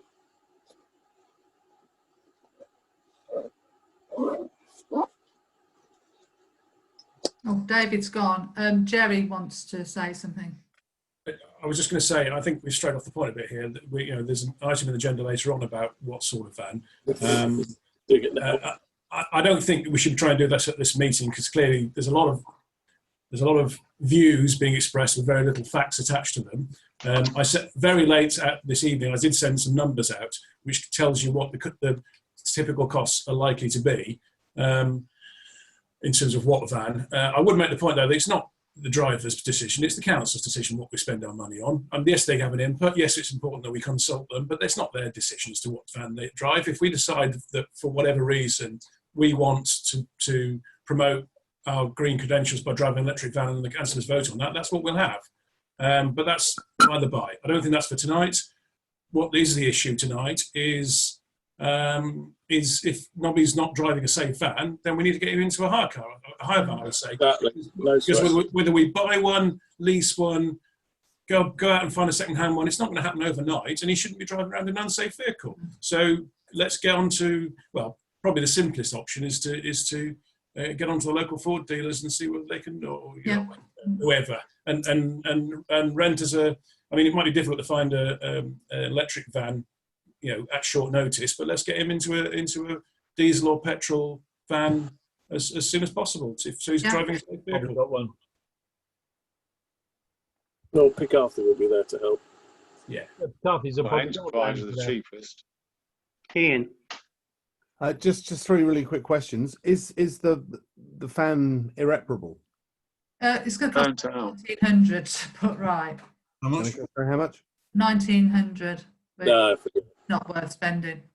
And just to completely agree with Jerry, we didn't ask about laptop choices for people using, etc. If we want to choose A or B, we go with A or B. Yeah. And Peter, there's PowerPoints all around the place, so you can charge a van for a low amount of mileage overnight from a normal 3-pin plug anywhere you want. So there's PowerPoints everywhere. Well, in Oundle. No, you do it from your own plug. Oh, It's a longer charge, but you can do it from your plug. You can plug it into any plug in the house. Hmm. So are we saying tonight that we should allow Emma to hire a van for Nobby until we make a decision? Yes. I think we can do that as an emergency because it clearly is an emergency. And although we haven't got a specific item on the agenda that authorises it, I'm sure we're entitled to do it in these circumstances. Mm. And it seems to me that the most pragmatic thing is indeed to hire a vehicle whilst we make inquiries into the most appropriate replacement, be that purchase, contract hire or whatever. If it helps, I'm quite happy to propose that we give the clerk delegated authority to hire a suitable vehicle for such period as may be necessary between now and the next full council meeting to enable us to move on. And I second it. I agree. Okay, so I think that was seconded by David. All those in favour? Seems to be everybody. Right, well, I've still got a signal for the moment. I'm just apprehensive it might disappear again. But we've got an item about approving the reimbursement of £500 for electricity used by the Christmas lights over a 4-year period from 2016, it would appear. Emma. Yes. Yes, there's a gentleman who lives along West Street who, well, for a considerable amount of time, we were using his electricity. I'm just trying to find my piece of paper that I'm looking for. He used to be reimbursed for it on an annual basis, and the last time he was paid for it, he was paid £56, and that was in August 2016 for the Christmas 2015 lights. He thought that he should have received about £500 for the past 4 years. However, we spoke to our current supplier of Christmas lights, and he said, you've had LEDs for quite some time, and LEDs are only, he said, I would imagine it's only about £3 range. So I'm not quite sure where we go from here, or where, and what you want to suggest, because what's happened now is that the gentleman has had the power disconnected, and we're going to have to move it and take it from the QVH, which is better for us. But yeah, I think he would like some money for it. Jerry, then David, then Ian. I think we need to do a proper calculation of what the likely cost was and propose that to him, unless he's got some reason for thinking that money, which seemed very high to me. I don't know how we can do that, because how can we? Well, we can. I'll tell you how we do it. We get the wattage from the existing lights, and I'll calculate the cost for you on a daily basis. That's what the supplier has done. Well, there we go. We need to show the calculations, don't we? We need to show our workings, but we need to explain what we've done and say, and even if we sort of double it up as for goodwill, then. I mean, I don't know where the £56.17 came from. Well, if In the old 2016. lights were incandescent at maybe 300 watts, say, as a Then tip, it might have been they, that. they won't be more than that. Then it would have added up to something. You know, I haven't done the sums obviously, but you know, they wouldn't have been more than 300 or 400 watts, for the simple reason that you would have overloaded the socket you were plugged in. And they're now probably only 50 or 20 watts even with their LEDs. So we'll do the calculations for him, explain how we've done it, and offer him maybe offer him an ex gratia payment of, you know, if we work out it's £75 and 26 pence, offer him 150 quid and say as a gesture of goodwill, we'll give you 150 quid. Are you able to do that? Yes. Thank you. David, then Ian. Well, once you've done the calculation, you then say if you disagree with it, you want to see your electricity bills to prove that that's the cost it's cost you. And then, you know, if he does, fine. If he doesn't, 150 quid. Done. Ian? We can also, as a backup, say we're turning the lights on December the 4th. We'll monitor how much electricity we use and put that in as a effective use of lights and compare the comparison as a backup plan. Peter? I think what we should do is, I agree with Jerry. He can work that out. I'm pretty certain of it. And I think we should offer him maybe I don't know, depending on the amount that Jerry works out, maybe double that, and put in the letter. This is a final offer. There will be no more, you know, sort of going forward on that. It should be it'll be a final offer, and nothing else will be done. Okay. We could offer him to switch the lights on. As long as he dresses up as Father Christmas, you know.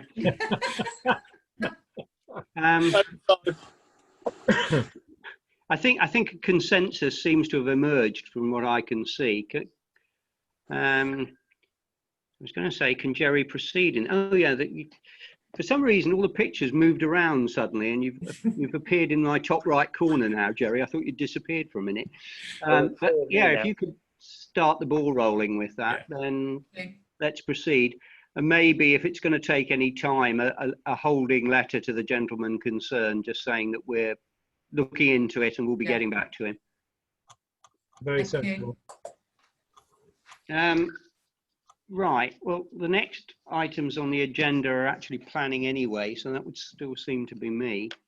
I'm conscious of the fact that we're probably halfway through the agenda, looking at the number of pages of it, although hopefully it might be possible to move some of it on relatively quickly. There are 8 planning applications on the agenda. I've given you a synopsis in connection with all 8. In fact, I've given you a synopsis in connection with 9 because I thought there might be another planning application on our agenda, but in fact it's going to go on our next one. Lisa's sorting out an extension to enable us to do that. So the very last one, which I think was former Councillor Dainter's application in New Road, we'll look at another time. In relation to the applications that we've got, I have, as I say, circulated, and hopefully everybody's seen the little briefing note I've put together. The first one is 2 Wentworth Drive. This is the demolition of a conservatory rear boundary wall, new single-storey rear extension, conversion of garage to habitable room, erection of new boundary wall. You'll see what I've said. For me, the issue is the loss of the existing double garage to create a new ensuite bedroom. And I set out there what the head of highways say about the parking standards. And it wasn't apparent to me that there would in fact be sufficient off-street parking remaining once the garage had been converted, which would appear to be a reason potentially for objecting. Clearly it may be that when ENC have investigated it with their technical expertise, they may take a different view, but it strikes me.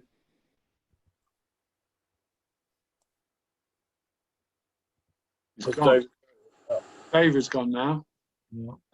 We're going down. You're off. We've got 2 Tonys though. It's the bug in the Zoom system. I'm just. Has everybody seen Yes. the summaries that David's? No, I'm trying to find them. Oh, look, Tony's back. Yeah, there's But it's on mute. On my screen. Yeah, I like Tony's. He's got a sort of visual effect going on. What am I doing? Nothing, Tony. You Sit look like- there and be quiet. You look like a theatre because on the right hand side it comes in a bit.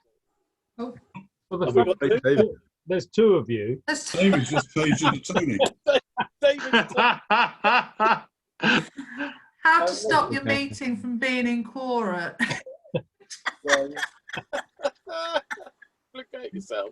Can we get on to the other stuff while waiting for David to come Yeah. back? Yeah. So we. I mean, Freedom of information requests from E&C. yeah. Did you all receive those? Yeah. That.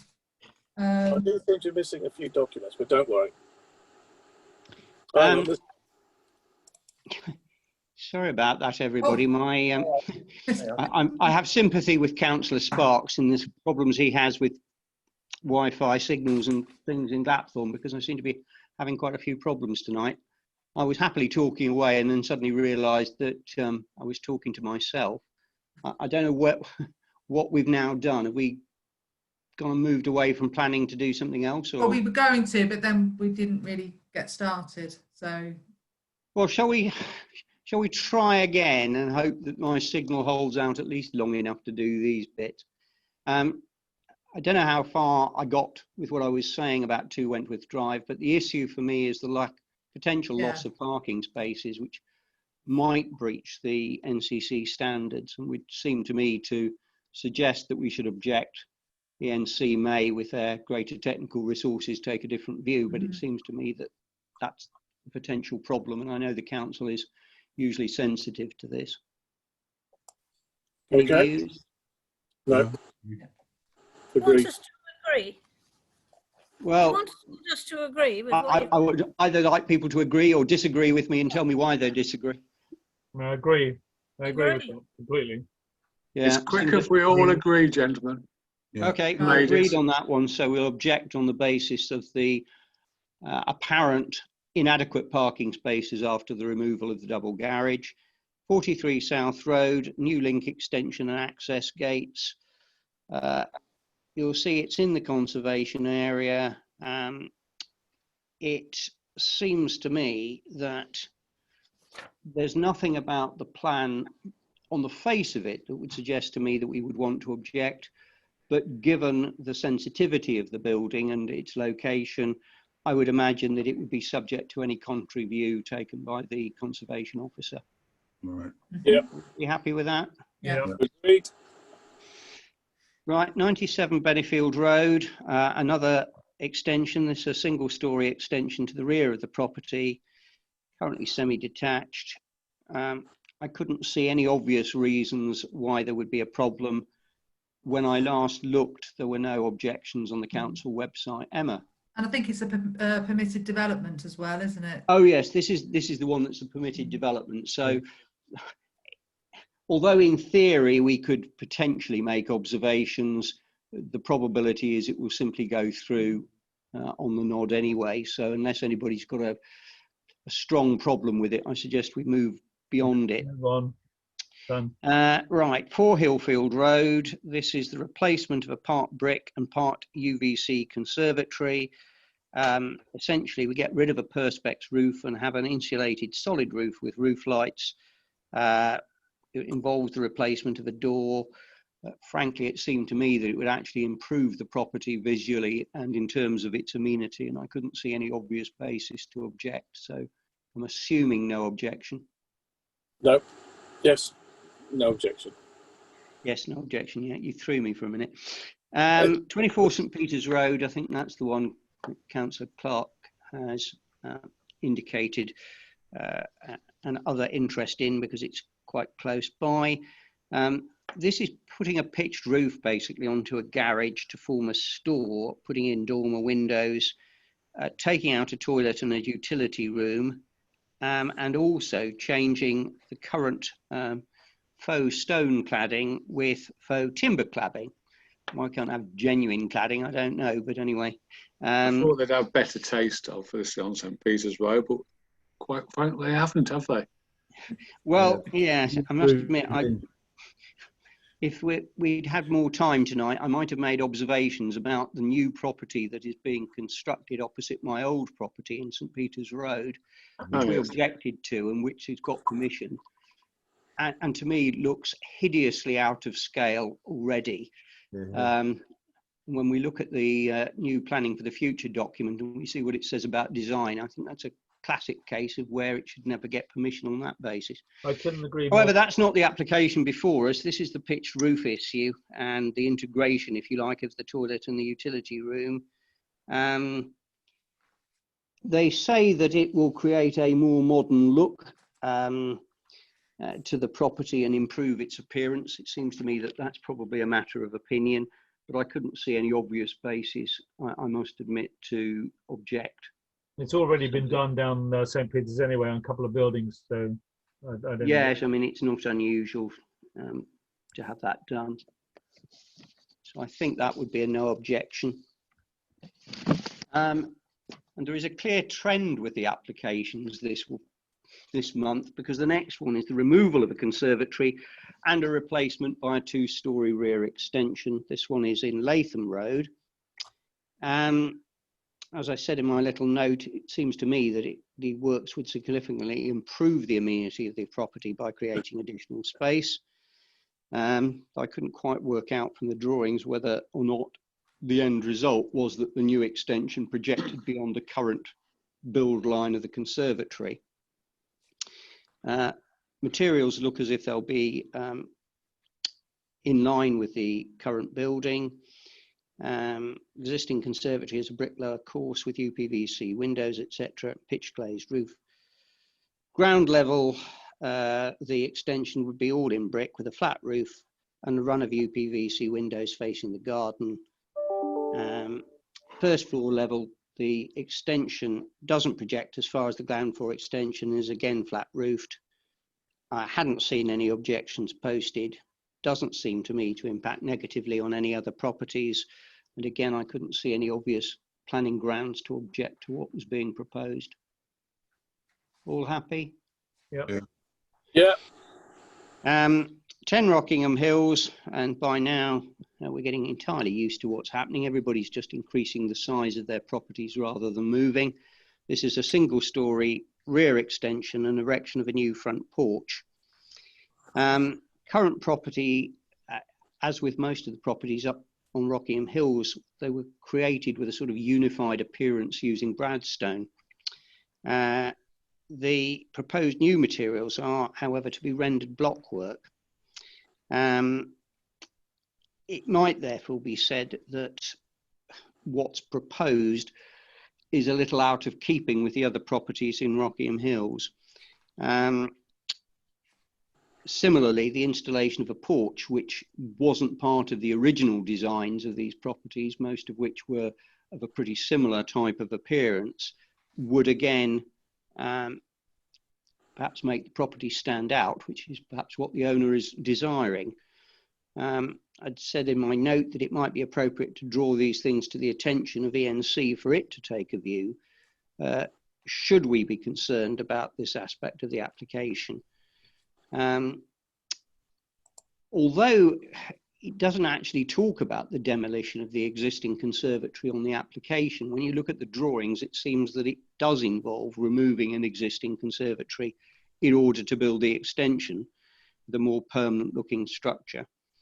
Again, there were no current objections posted when I last looked, and I couldn't see that what was proposed impacted negatively on other properties. So the only real issue perhaps is whether the materials used and the addition of the porch is sufficient cause for us to raise any kind of an objection, or whether we simply flag it up and let ENC decide. There, David. Councillor Humphreys. Having spent some time around that area today, as David well knows now, there are several buildings there that have rear extensions on Rockingham Hills that are rendered blockwork. So at some point in the past, it's been passed, whether by us or by this council, or by E&C, but the rear extensions have always seemed to be painted render, rather than Bradstone, as you say. So I think our objection will be, as usual, ignored. Yeah, and I mean, I think it's the other point is it is a rear extension, so it's not exactly going to be obvious from the road anyway. I don't think it probably could be seen in any way from the road itself. Yeah. Anybody have any problems with it, or shall we simply say no objection? No objection from me. No objection. Right, that was the easy one.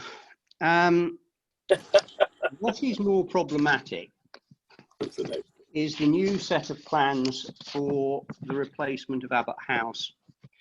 And I sent out a rather longer sheet about that one. It's a full page. This came before us in March. We objected at that time. And I think what essentially happened was that they pulled the application and have now put in a resubmission under the same number. And there were 4 things in particular that worried us about it. The height and size of the proposed structure, which we said seemed to be inappropriate and overdevelopment. The visual impact of the proposed building on the street scene, which we took the view it would be detrimental. Its design not being in keeping with the town's general appearance. We felt that it occupied too much of the site, with the result that there was only a single access and egress from Glapthorne Road, and we felt that there really ought to be a one-way in, one-way out system, which wouldn't happen with the way it's currently configured, or was configured then, and we felt that there was insufficient on-site parking. Though we did say that we recognised that the site was potentially suitable for that kind of use, and indeed that there was a need in the town for that type of accommodation. Well, the revised drawings that have come back sees the overall height of the building reduced, as far as I could work it out, from 9.9 metres to 8.95 metres, so by just under a metre, which isn't a huge amount. It still looks a very substantial, I would be tempted to describe it as rather barrack-like building, and I mean barrack, not Barrett. It's 3 stories as opposed to 2, which is the kind of predominant size of properties around it. They haven't managed to do anything about the access and egress. Seems to me it's exactly the same on the new plans. And indeed, from what I can work out, they've actually reduced the number of parking spaces available rather than increased them because of other changes they've made. So of our original objections, it seems to me that 2 definitely still stand as they were 6 months ago. And looking at it, I took the view that the decrease in height doesn't significantly improve things. And I think that all the things that concerned us then would be likely to concern us now. What is interesting is that I have seen the comments that the Conservation Officer made on the original application, which he didn't much like. He felt that the building was entirely out of scale compared to the buildings around it. He didn't like the very modern design of it. He felt that was out of keeping. And he was, not surprisingly, particularly concerned about its location and impact on some Grade 2 listed buildings, including the Oundle School, Memorial Chapel, including Magdalen House, and other Oundle School listed buildings. It seems to me that none of those issues have frankly changed as a result of the alterations they've made. Interestingly enough, Highways didn't seem to be concerned in the same way that we were about the access and egress and the parking spaces in relation to the original application, but it doesn't mean to say that we should withdraw our concerns about those. And it seems to me that on balance, what is proposed doesn't meet our original objections, and I'd be inclined to restate them, but perhaps in even stronger terms by incorporating some of the comments that the Conservation Officer made, which I suspect we might want to adopt into our own reasons, because whilst maybe it's implicit in what we said before, we didn't make specific reference to the possible impact on the other buildings in the locality. Now, I hope that councillors have actually had a chance to look at the drawings, because quite frankly, if you haven't seen the elevations, you really wouldn't get an impression of what this thing is going to look like. But it seems to me that it's very much in the SciTech building mode, but a bit more so.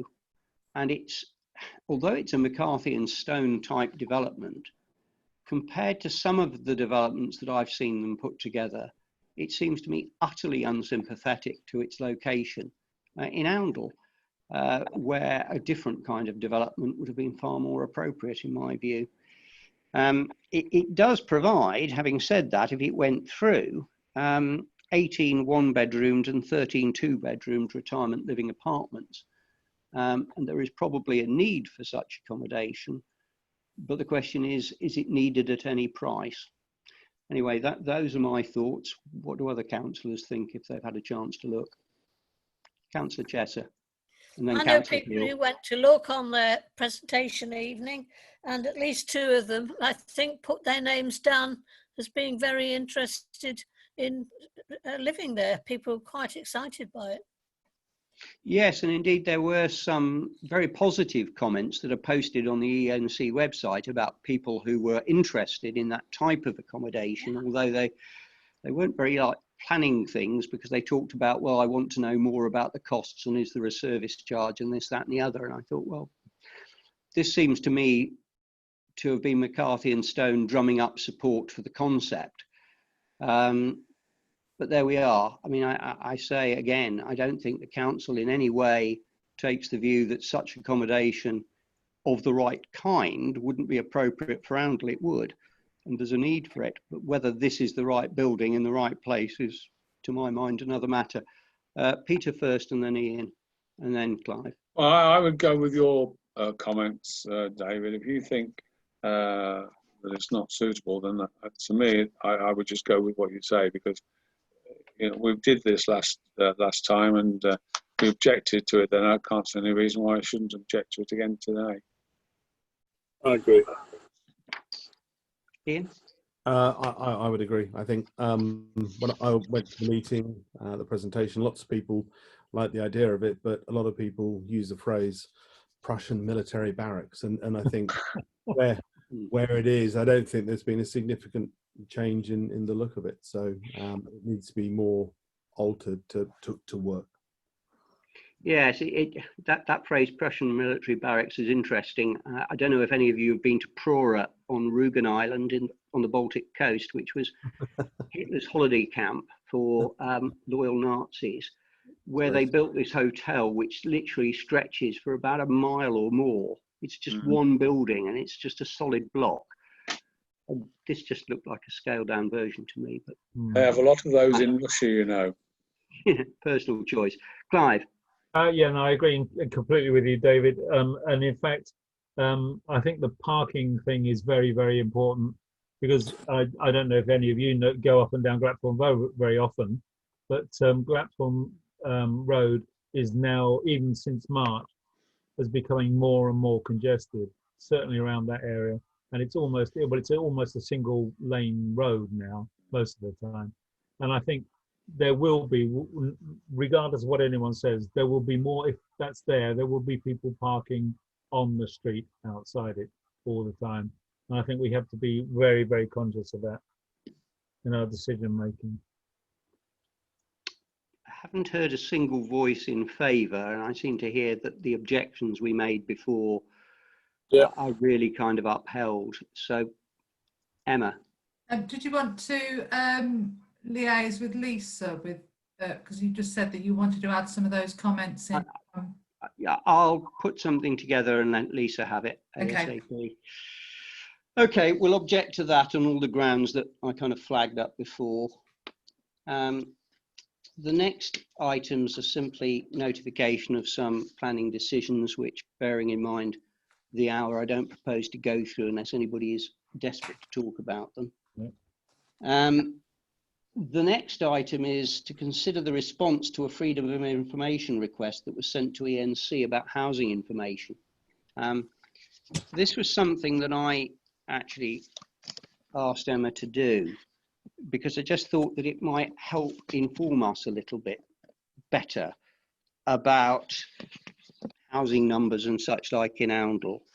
I haven't frankly had much of an opportunity to look at and digest the information that they've provided there.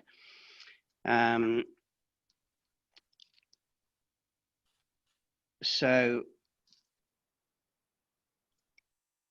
I think perhaps the key figure is the figure at the bottom, where they're suggesting that by 2031, in order to hit the 645 dwellings that were indicated in the Joint Core Strategy, another 246 dwellings would be needed if we excluded those already allocated under RNOTP, or 176 if the outstanding site allocations were included. Well, bearing in mind that those outstanding site allocations are Dairy Farm, which seems to have zero prospect of going ahead now, but that was only 20 units, and then some on the, what I'm going to call the Ashton Road, Herne Road site, which again show no obvious signs of coming forward. So in fact, I think it's unlikely that we'll see any of those. So 246 dwellings are required. However, if you take into account the fact that they've granted outline planning permission for 130 dwellings on the Cotterstock Road site, and essentially 130 dwellings on the St Christopher's Drive site, it would appear as if the entire allocation to 2031 is already essentially committed. Peter. Yeah, you see, the problem is if you go to the white paper, and I'll talk about Herne Road in a minute, it actually says that we've got to put another 52% on top of those allocations to actually get to where the government wants us to be. But it also says that the government won't object to any planning that they consider reasonable. So we might not end up with the amount you're saying. We might actually end up with another 670 houses on top of that. If I go back to Herne Road, I know that Herne Road has now gone for pre-planning, and they are now looking to go further on that. So that's already broken those rules already. And I think from what I gather, ENC are not going to object to it. Then it only leaves Julian to decide that he wants to build all the houses that he can build up on the other side, and that will give us almost 1,000 houses before 31. Yes. Well, of course, we have got planning for the future on the agenda, though we may have to take a certain view about that in a minute. But yeah, it's worrying. I'm not sure that we can do very much more on that particular thing now. And No, conscious of not the need really. to move on, I'm going to suggest we look at the next item, which is simply, again, to receive an email from ENC referring to the inclusion of plans from our former unapproved neighbourhood plan being adopted into the local plan, and talk about arranging a meeting with ENC planning officers. On many ways I'd like to do it, but it may be pretty difficult for me to do a daytime meeting. But do we agree that we should have a meeting with them? And if so, who would be interested in attending it? I definitely believe we should have one, and I personally would not like to be involved in it. Peter? I had to say exactly the same as Tony. I don't think I could stomach being in the same room with those people. Promising start. Anybody else? Jerry? I'm willing to participate in the meeting if that would help the council. Thank you. Hey. Well done, Jerry. You can go. I mean, if you remember, it's fairly low key anyway. It's just really the few of the policies that we said No, we might like them to add in. So I'm quite happy to back Jerry up on that and go to him, and as a second voice for it. But I think I have greater sympathy with everyone else. But I think it's I'd find it hard to hold back some of the bile that wants to come out about the whole charade that we've been through. But I mean, I can at times hold back and be fairly polite. So I'm willing to join Jerry if it needs 2 people. Fine, David. No, I was going to offer, but there's 2 already. So I'm there as an emergency reserve. Okay. Well, I'm probably in a similar boat in as much as it'll probably be difficult for me to do it, but in principle, and Emma I'll be happy to look at it. Emma will look after us as well, I assume. Yeah, I shall take notes. I would imagine it'll be a Zoom meeting. So I'm doing some documentation firsthand, Emma, about what are we actually meeting about? What's the outcome of the meeting? What's it for? Well, it's the policies that were in our neighbourhood plan. Keen to ask that they will put in the local plan. And we're talking about the cycleway and the walkways. That sort of thing, Yeah, that's what I thought. Yeah. Which is actually, to be honest, that's ideal for you, Jerry, because you're sort of doing that with transition anyway. I'm walkway man, yeah, exactly. I mean, I think you can be the councillor for transport. We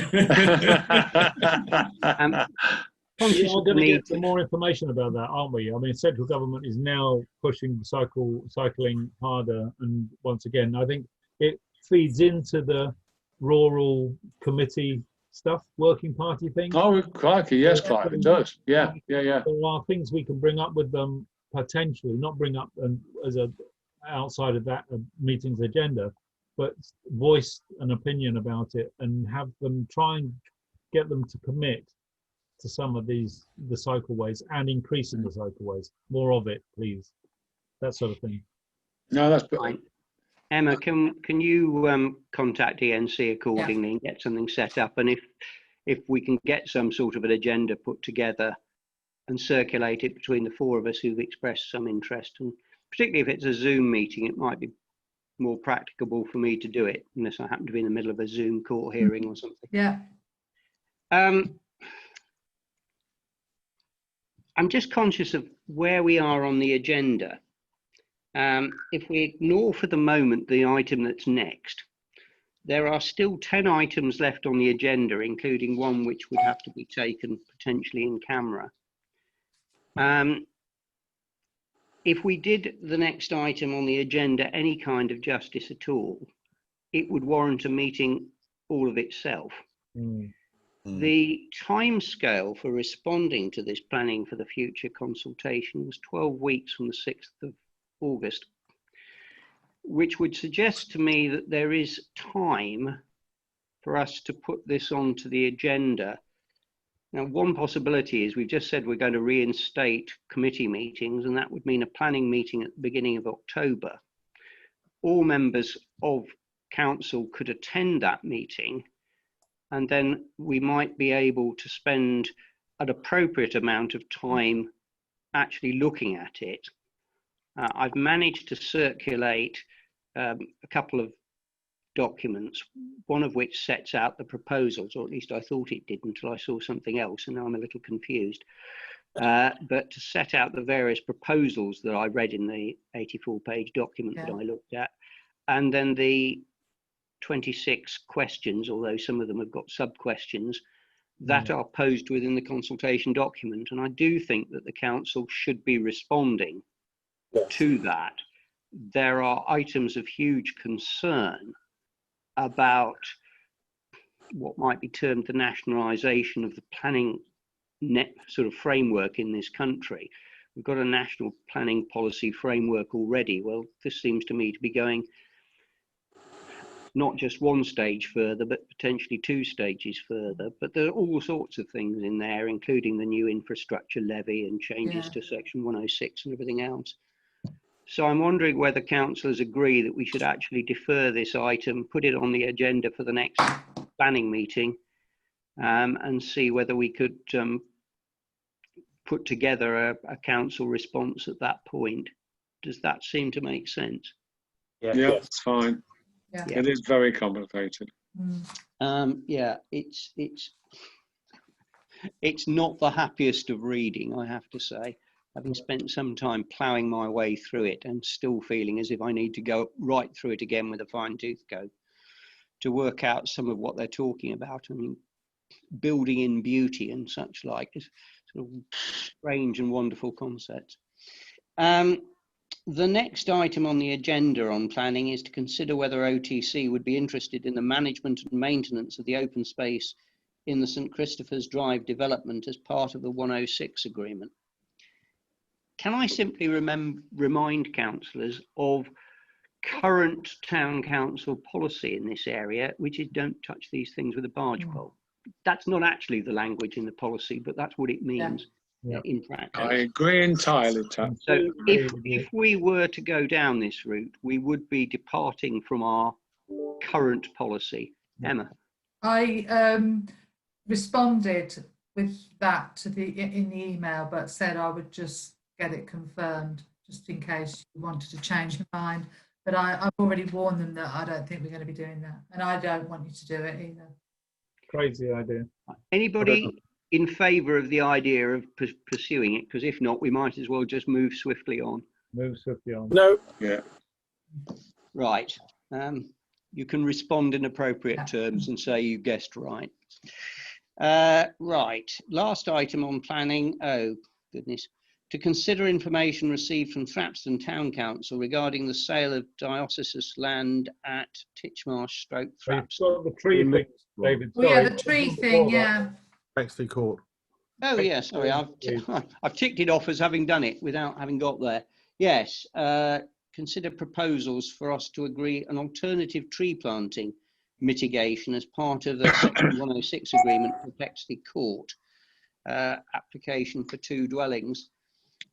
This is a planning application that when it came before us before, we didn't much like, partially because of what it said about trees.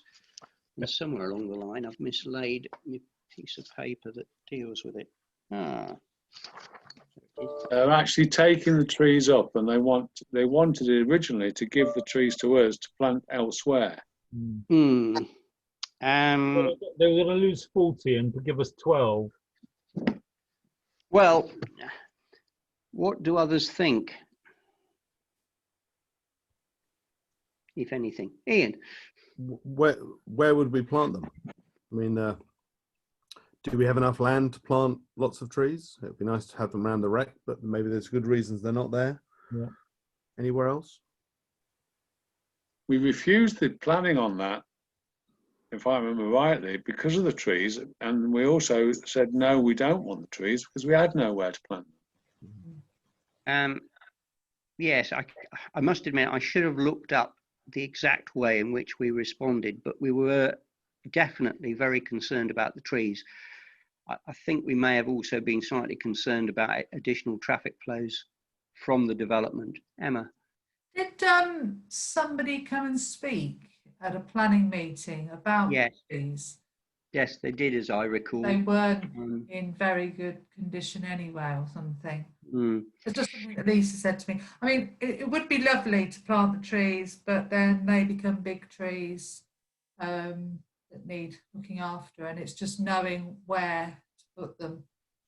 And I can't think of anywhere at the moment. Yeah, I mean, I think one of the important things about tree planting is that a tree, you know, you can, it's a misconception that this whole thing, if everyone plants a tree, a trillion trees, but trees have specific soil tastes and environmental things, all of their very own.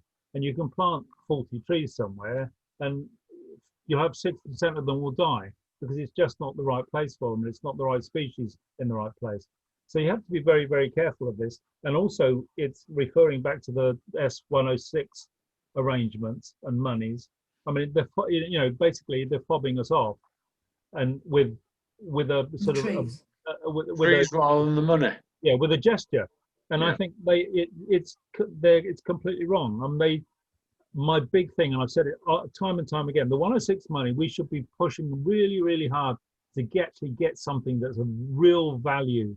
I mean, trees are of a real value, don't get me wrong, but it's a sort of plan it's a fob off really, and it's doomed because of the nature of trees and where we don't know where we're going to plant them is almost doomed to failure. And it's just a small cost and a fob off, and then it's over. And personally, we shouldn't go anywhere near this. Val,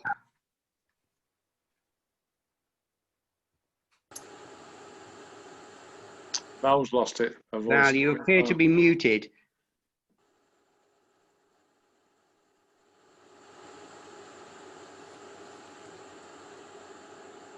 We can't hear you at all, Val. I'm asking her to unmute, and I'm hoping that she'll then know where to click. Whilst we're waiting for Val, I'll take Ian. Done it. Val, we've got you. It's not just having a number of trees. The trees are particular to the setting that they're in and what they give to that setting. Yeah. And that's why we don't want to just chop them down. They're there because it enhances the setting, surely. Yep. Ian? I may have misread the email, but did it say it needed a reply by the 14th of August? It needed a reply by the 14th of September, I think. Well, September the 14th. Actually, no, it's odd, isn't it? Because it was sent on the 12th of August. Said it wanted a reply by the 14th, but it seems to have been circulated to us just before the 14th of September. So I am a bit confused. Yeah, I've already spoken to her though and said it wouldn't go on an agenda till the 15th. So I'm assuming that they would want to hear from us effectively after this meeting if it was something we wanted to explore. I mean, the difficulty is always that if we start sort of sounding as if we're backtracking on our original objections by saying things like, well, if you grant permission, yes, we might potentially be interested, but at the moment we're not sure what we would do, if anything. It seems to me so kind of wishy-washy that I'm tempted to just say that no, we're not, we stand by our original objections and no, we're not interested in the proposal. Yeah, absolutely. Right. Yeah. Definitely agree on that. Totally agree. Okay, if Emma, you could respond in those terms. Well, I think that finally gets us off planning. So one more. Thrapston.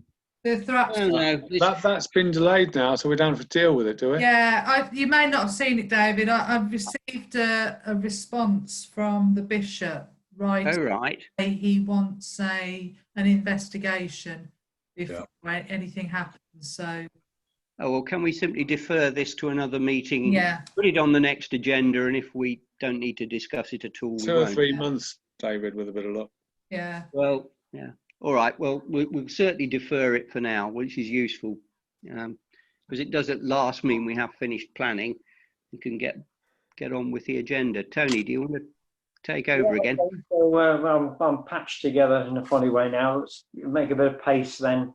Emma, just going through what's important in the estate's report. The gas pipe is scheduled. The tree and ivy at St. Peter's Churchyard, quotes, nothing to do on there, is it, Emma? No. Martin's van, we've talked about. Skate park. That's coming up a bit later. Yeah, okay. And then the alarms. As is that. Yeah, okay. Right, so that's the report. Receive the update on the skate park then. Yeah. So following on from the inspection, it was closed and either for repair or replacement. We had David Childs come from Ramchild to have a look at it, and he virtually said the same as the other company, which was he didn't think it was worth repairing. There were quite a few things that he suggested. The framework, there were the gaps were too wide between the metal frames, and so he has given us a quote to replace it. and Lisa's also been and had a look at some of the ones that he's done at Broughton and I think somewhere else.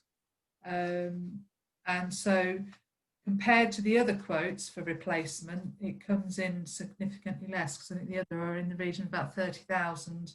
Yeah, so £7,000 plus that. That was for repair. This we're I haven't got the other got to quote. repair now. It's about 12 plus that. 12,600. I haven't got that. Got the 7,000 bit, but not the 12,000 bit. It should be in with all the documentation. Okay. Right, so are we just going to approving the 12,000? Well, yes. Yes. Yeah, okay, we've got enough hands up there, so yeah, there's a proposal then, we pay the 12,000.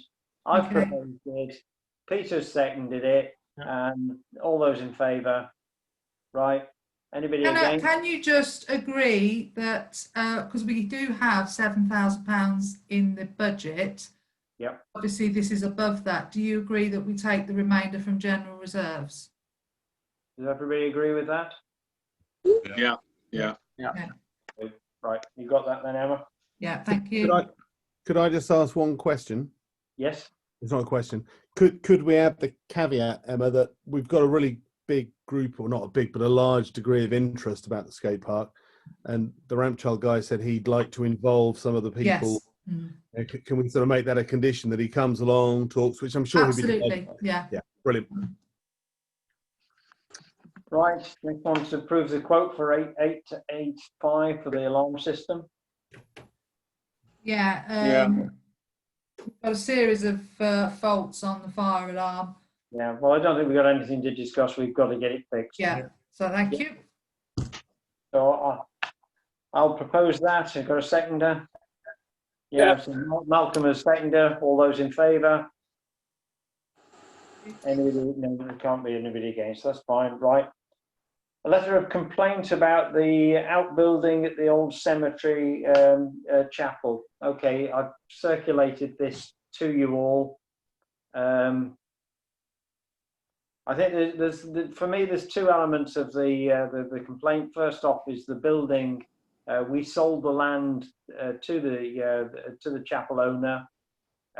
We didn't put any caveats on the sale, but he's built what might be a reasonable building at the back there, but it has 3 windows overlooking the graveyard.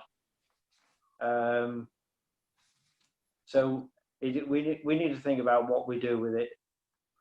David, I think first off we give it to you to have an input. It's I think he's frozen, hasn't he? Frozen. Gone. Yeah, Emma, you want to say something? I'm just wondering, I mean, he's a really nice guy, and I just wonder whether it might be worth somebody having a conversation with him. Yeah, I believe that's what this is going to come to. Yeah, We're thank going to you. have a conversation with him. Peter, head of estate. I was going to say, let's write a nice letter to the man explaining some of the distress that these windows are causing, and see if he can make alterations to the windows to get them out. I think probably Peter needs to be done on a face-to-face. Sorry? It needs to probably be done face-to-face. Well, in that case, then we must send our most attractive person down there to talk to him out of it, out of the windows I'm talking about now. Yeah, so going around there. David, sorry, you're back now with us. This is about this outhouse that was built in the cemetery. Yes, I was just refreshing my memory about the letter when I disappeared, but as you say, I'm back now. But the issue for me is the fact that he's got 3 windows in it, looking out onto the cemetery. Yeah, Ian, did you want to say something? No, I was just, I can't remember what I was saying. It's getting to that time of night, isn't it, Ian? He was ordering a drink. All right. So look, Peter, as head of estates, would you be able to go and have this conversation, have a look at it, and talk with him on the site? Yeah, I can do that. Okay. And you know, I think when you're there, there's some general tidying up needs to be done. Listen, if I've got time to do that, Tony, you'll be a very lucky man. Yeah, no, there were fence panels and so on that were extremely close to the graves. Okay. Emma. I was there today, and I think he has cleared a lot of that, so it looks a lot better. Peter, do you want me to come with you as well? Because I do know the gentleman. Well, I know him because I've sold him carpets. Mm-hmm. So. But would you like me to come as well? Yeah, I'm quite happy. I mean, you know, it's the only problem I have, Emma, is that I'm not going to be able to get there till probably the latter part of next week.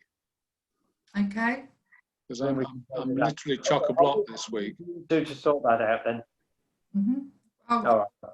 I'll sort it out. If you can book a time, Yeah. sort of Thursday, Friday next week, Mm-hmm. then I can sort of put it in my diary, you know, and make sure I'm available. Yeah. Okay. I'll email you tomorrow. Was increasing the budget on cemetery maintenance. So I think the letter that he wrote, you know, jogged in my mind that we were not using the cemetery in the way that we could do. You know, we are just complaining to people that we haven't got much open space and green space, and we have a beautiful, tranquil open space here, and we're using it. You know, that we've been on charity work, you know, to keep it tidy. And I believe we should increase the budget. Ian. By chance, I was in Yaxley yesterday evening, and I parked next to their cemetery, and it's exactly what they've got. It's a lovely little park entrance and flowers, and it was a lovely place. You thought I'd want to go and sit there. So, absolutely. Do we know how much we want to increase it by? How do we find that out? You know that you might have an idea. Well, it fixes are in there, doesn't it? Really, how much money we're going to spend? Yeah, I think enhancing it and making and you know, having pretty flower beds and things like that may be something that we add in the budget going forward. I think the aim at the moment is to get on top of the general maintenance. So I've met with the contractor that we're currently using for the grass verges, highway grass verges, today, to see what he could do and if he could come in and sort us out. For the newer area, because that has been cut 2 or 3 times by John and Nobby, he said to get that back looking reasonable with a strim and a cut, it would cost about £550 plus VAT. For the older part of the cemetery, so sort of almost going either side of where the chapel is, that's a little bit more involved because it involves mainly sort of hand strimming. There's so many graves that there's not a huge amount where you can use a mower. So he thinks a gang of maybe 2 or 3 lads over a couple of days, that would be £1,750 plus VAT. He said it's not going to look great, but he said what it'll do is it'll die down, and it'll just mean next year the grass will be better in those areas.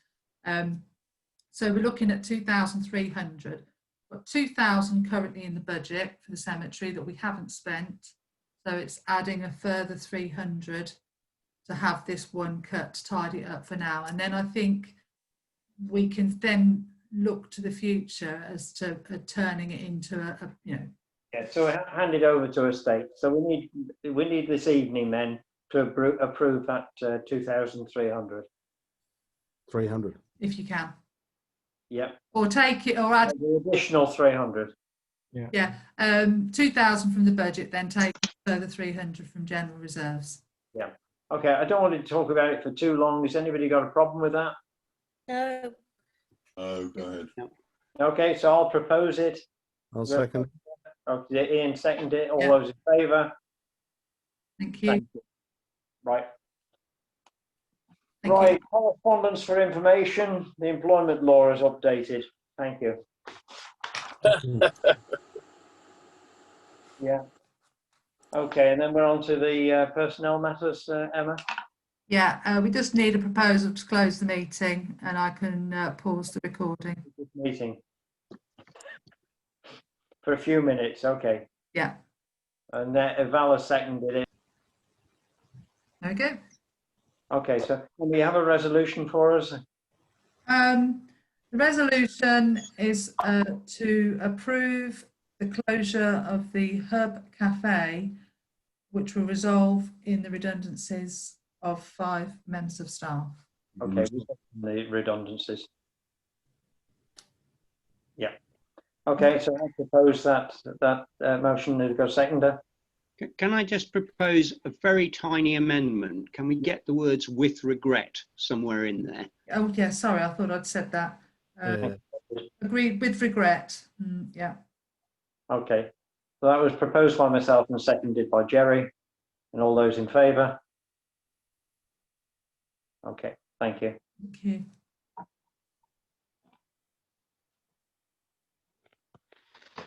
Right, somber note. Is there any other action as relevant matters for report only? No. Okay. No. Well, apologies for taking so long. I think we got there in the end. Thank you all, Emma. So we'll just say that the July meeting went on till 10:42, so actually 10 minutes. We've got to make the next one longer to beat the record. Okay. Next one's got to be 11. We've got to beat 11 o'clock at night to get through. What else trying to say something? Can I just be updated, because I don't always get all the messages between you all, about the paper shop and the license situation for alcohol? What's the latest on that? They've overridden us now. They've just said, forget you. Let David talk to this.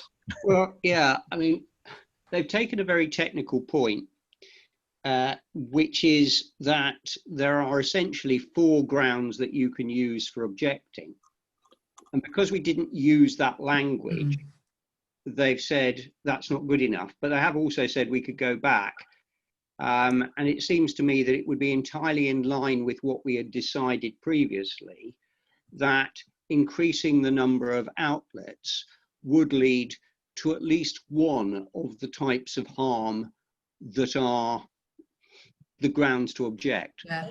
And so I think we should simply take the opportunity, if we can do that, and I appreciate we're in kind of any other business, but it seems to me that given what's happened, we're only clarifying something we've already decided and is already minuted.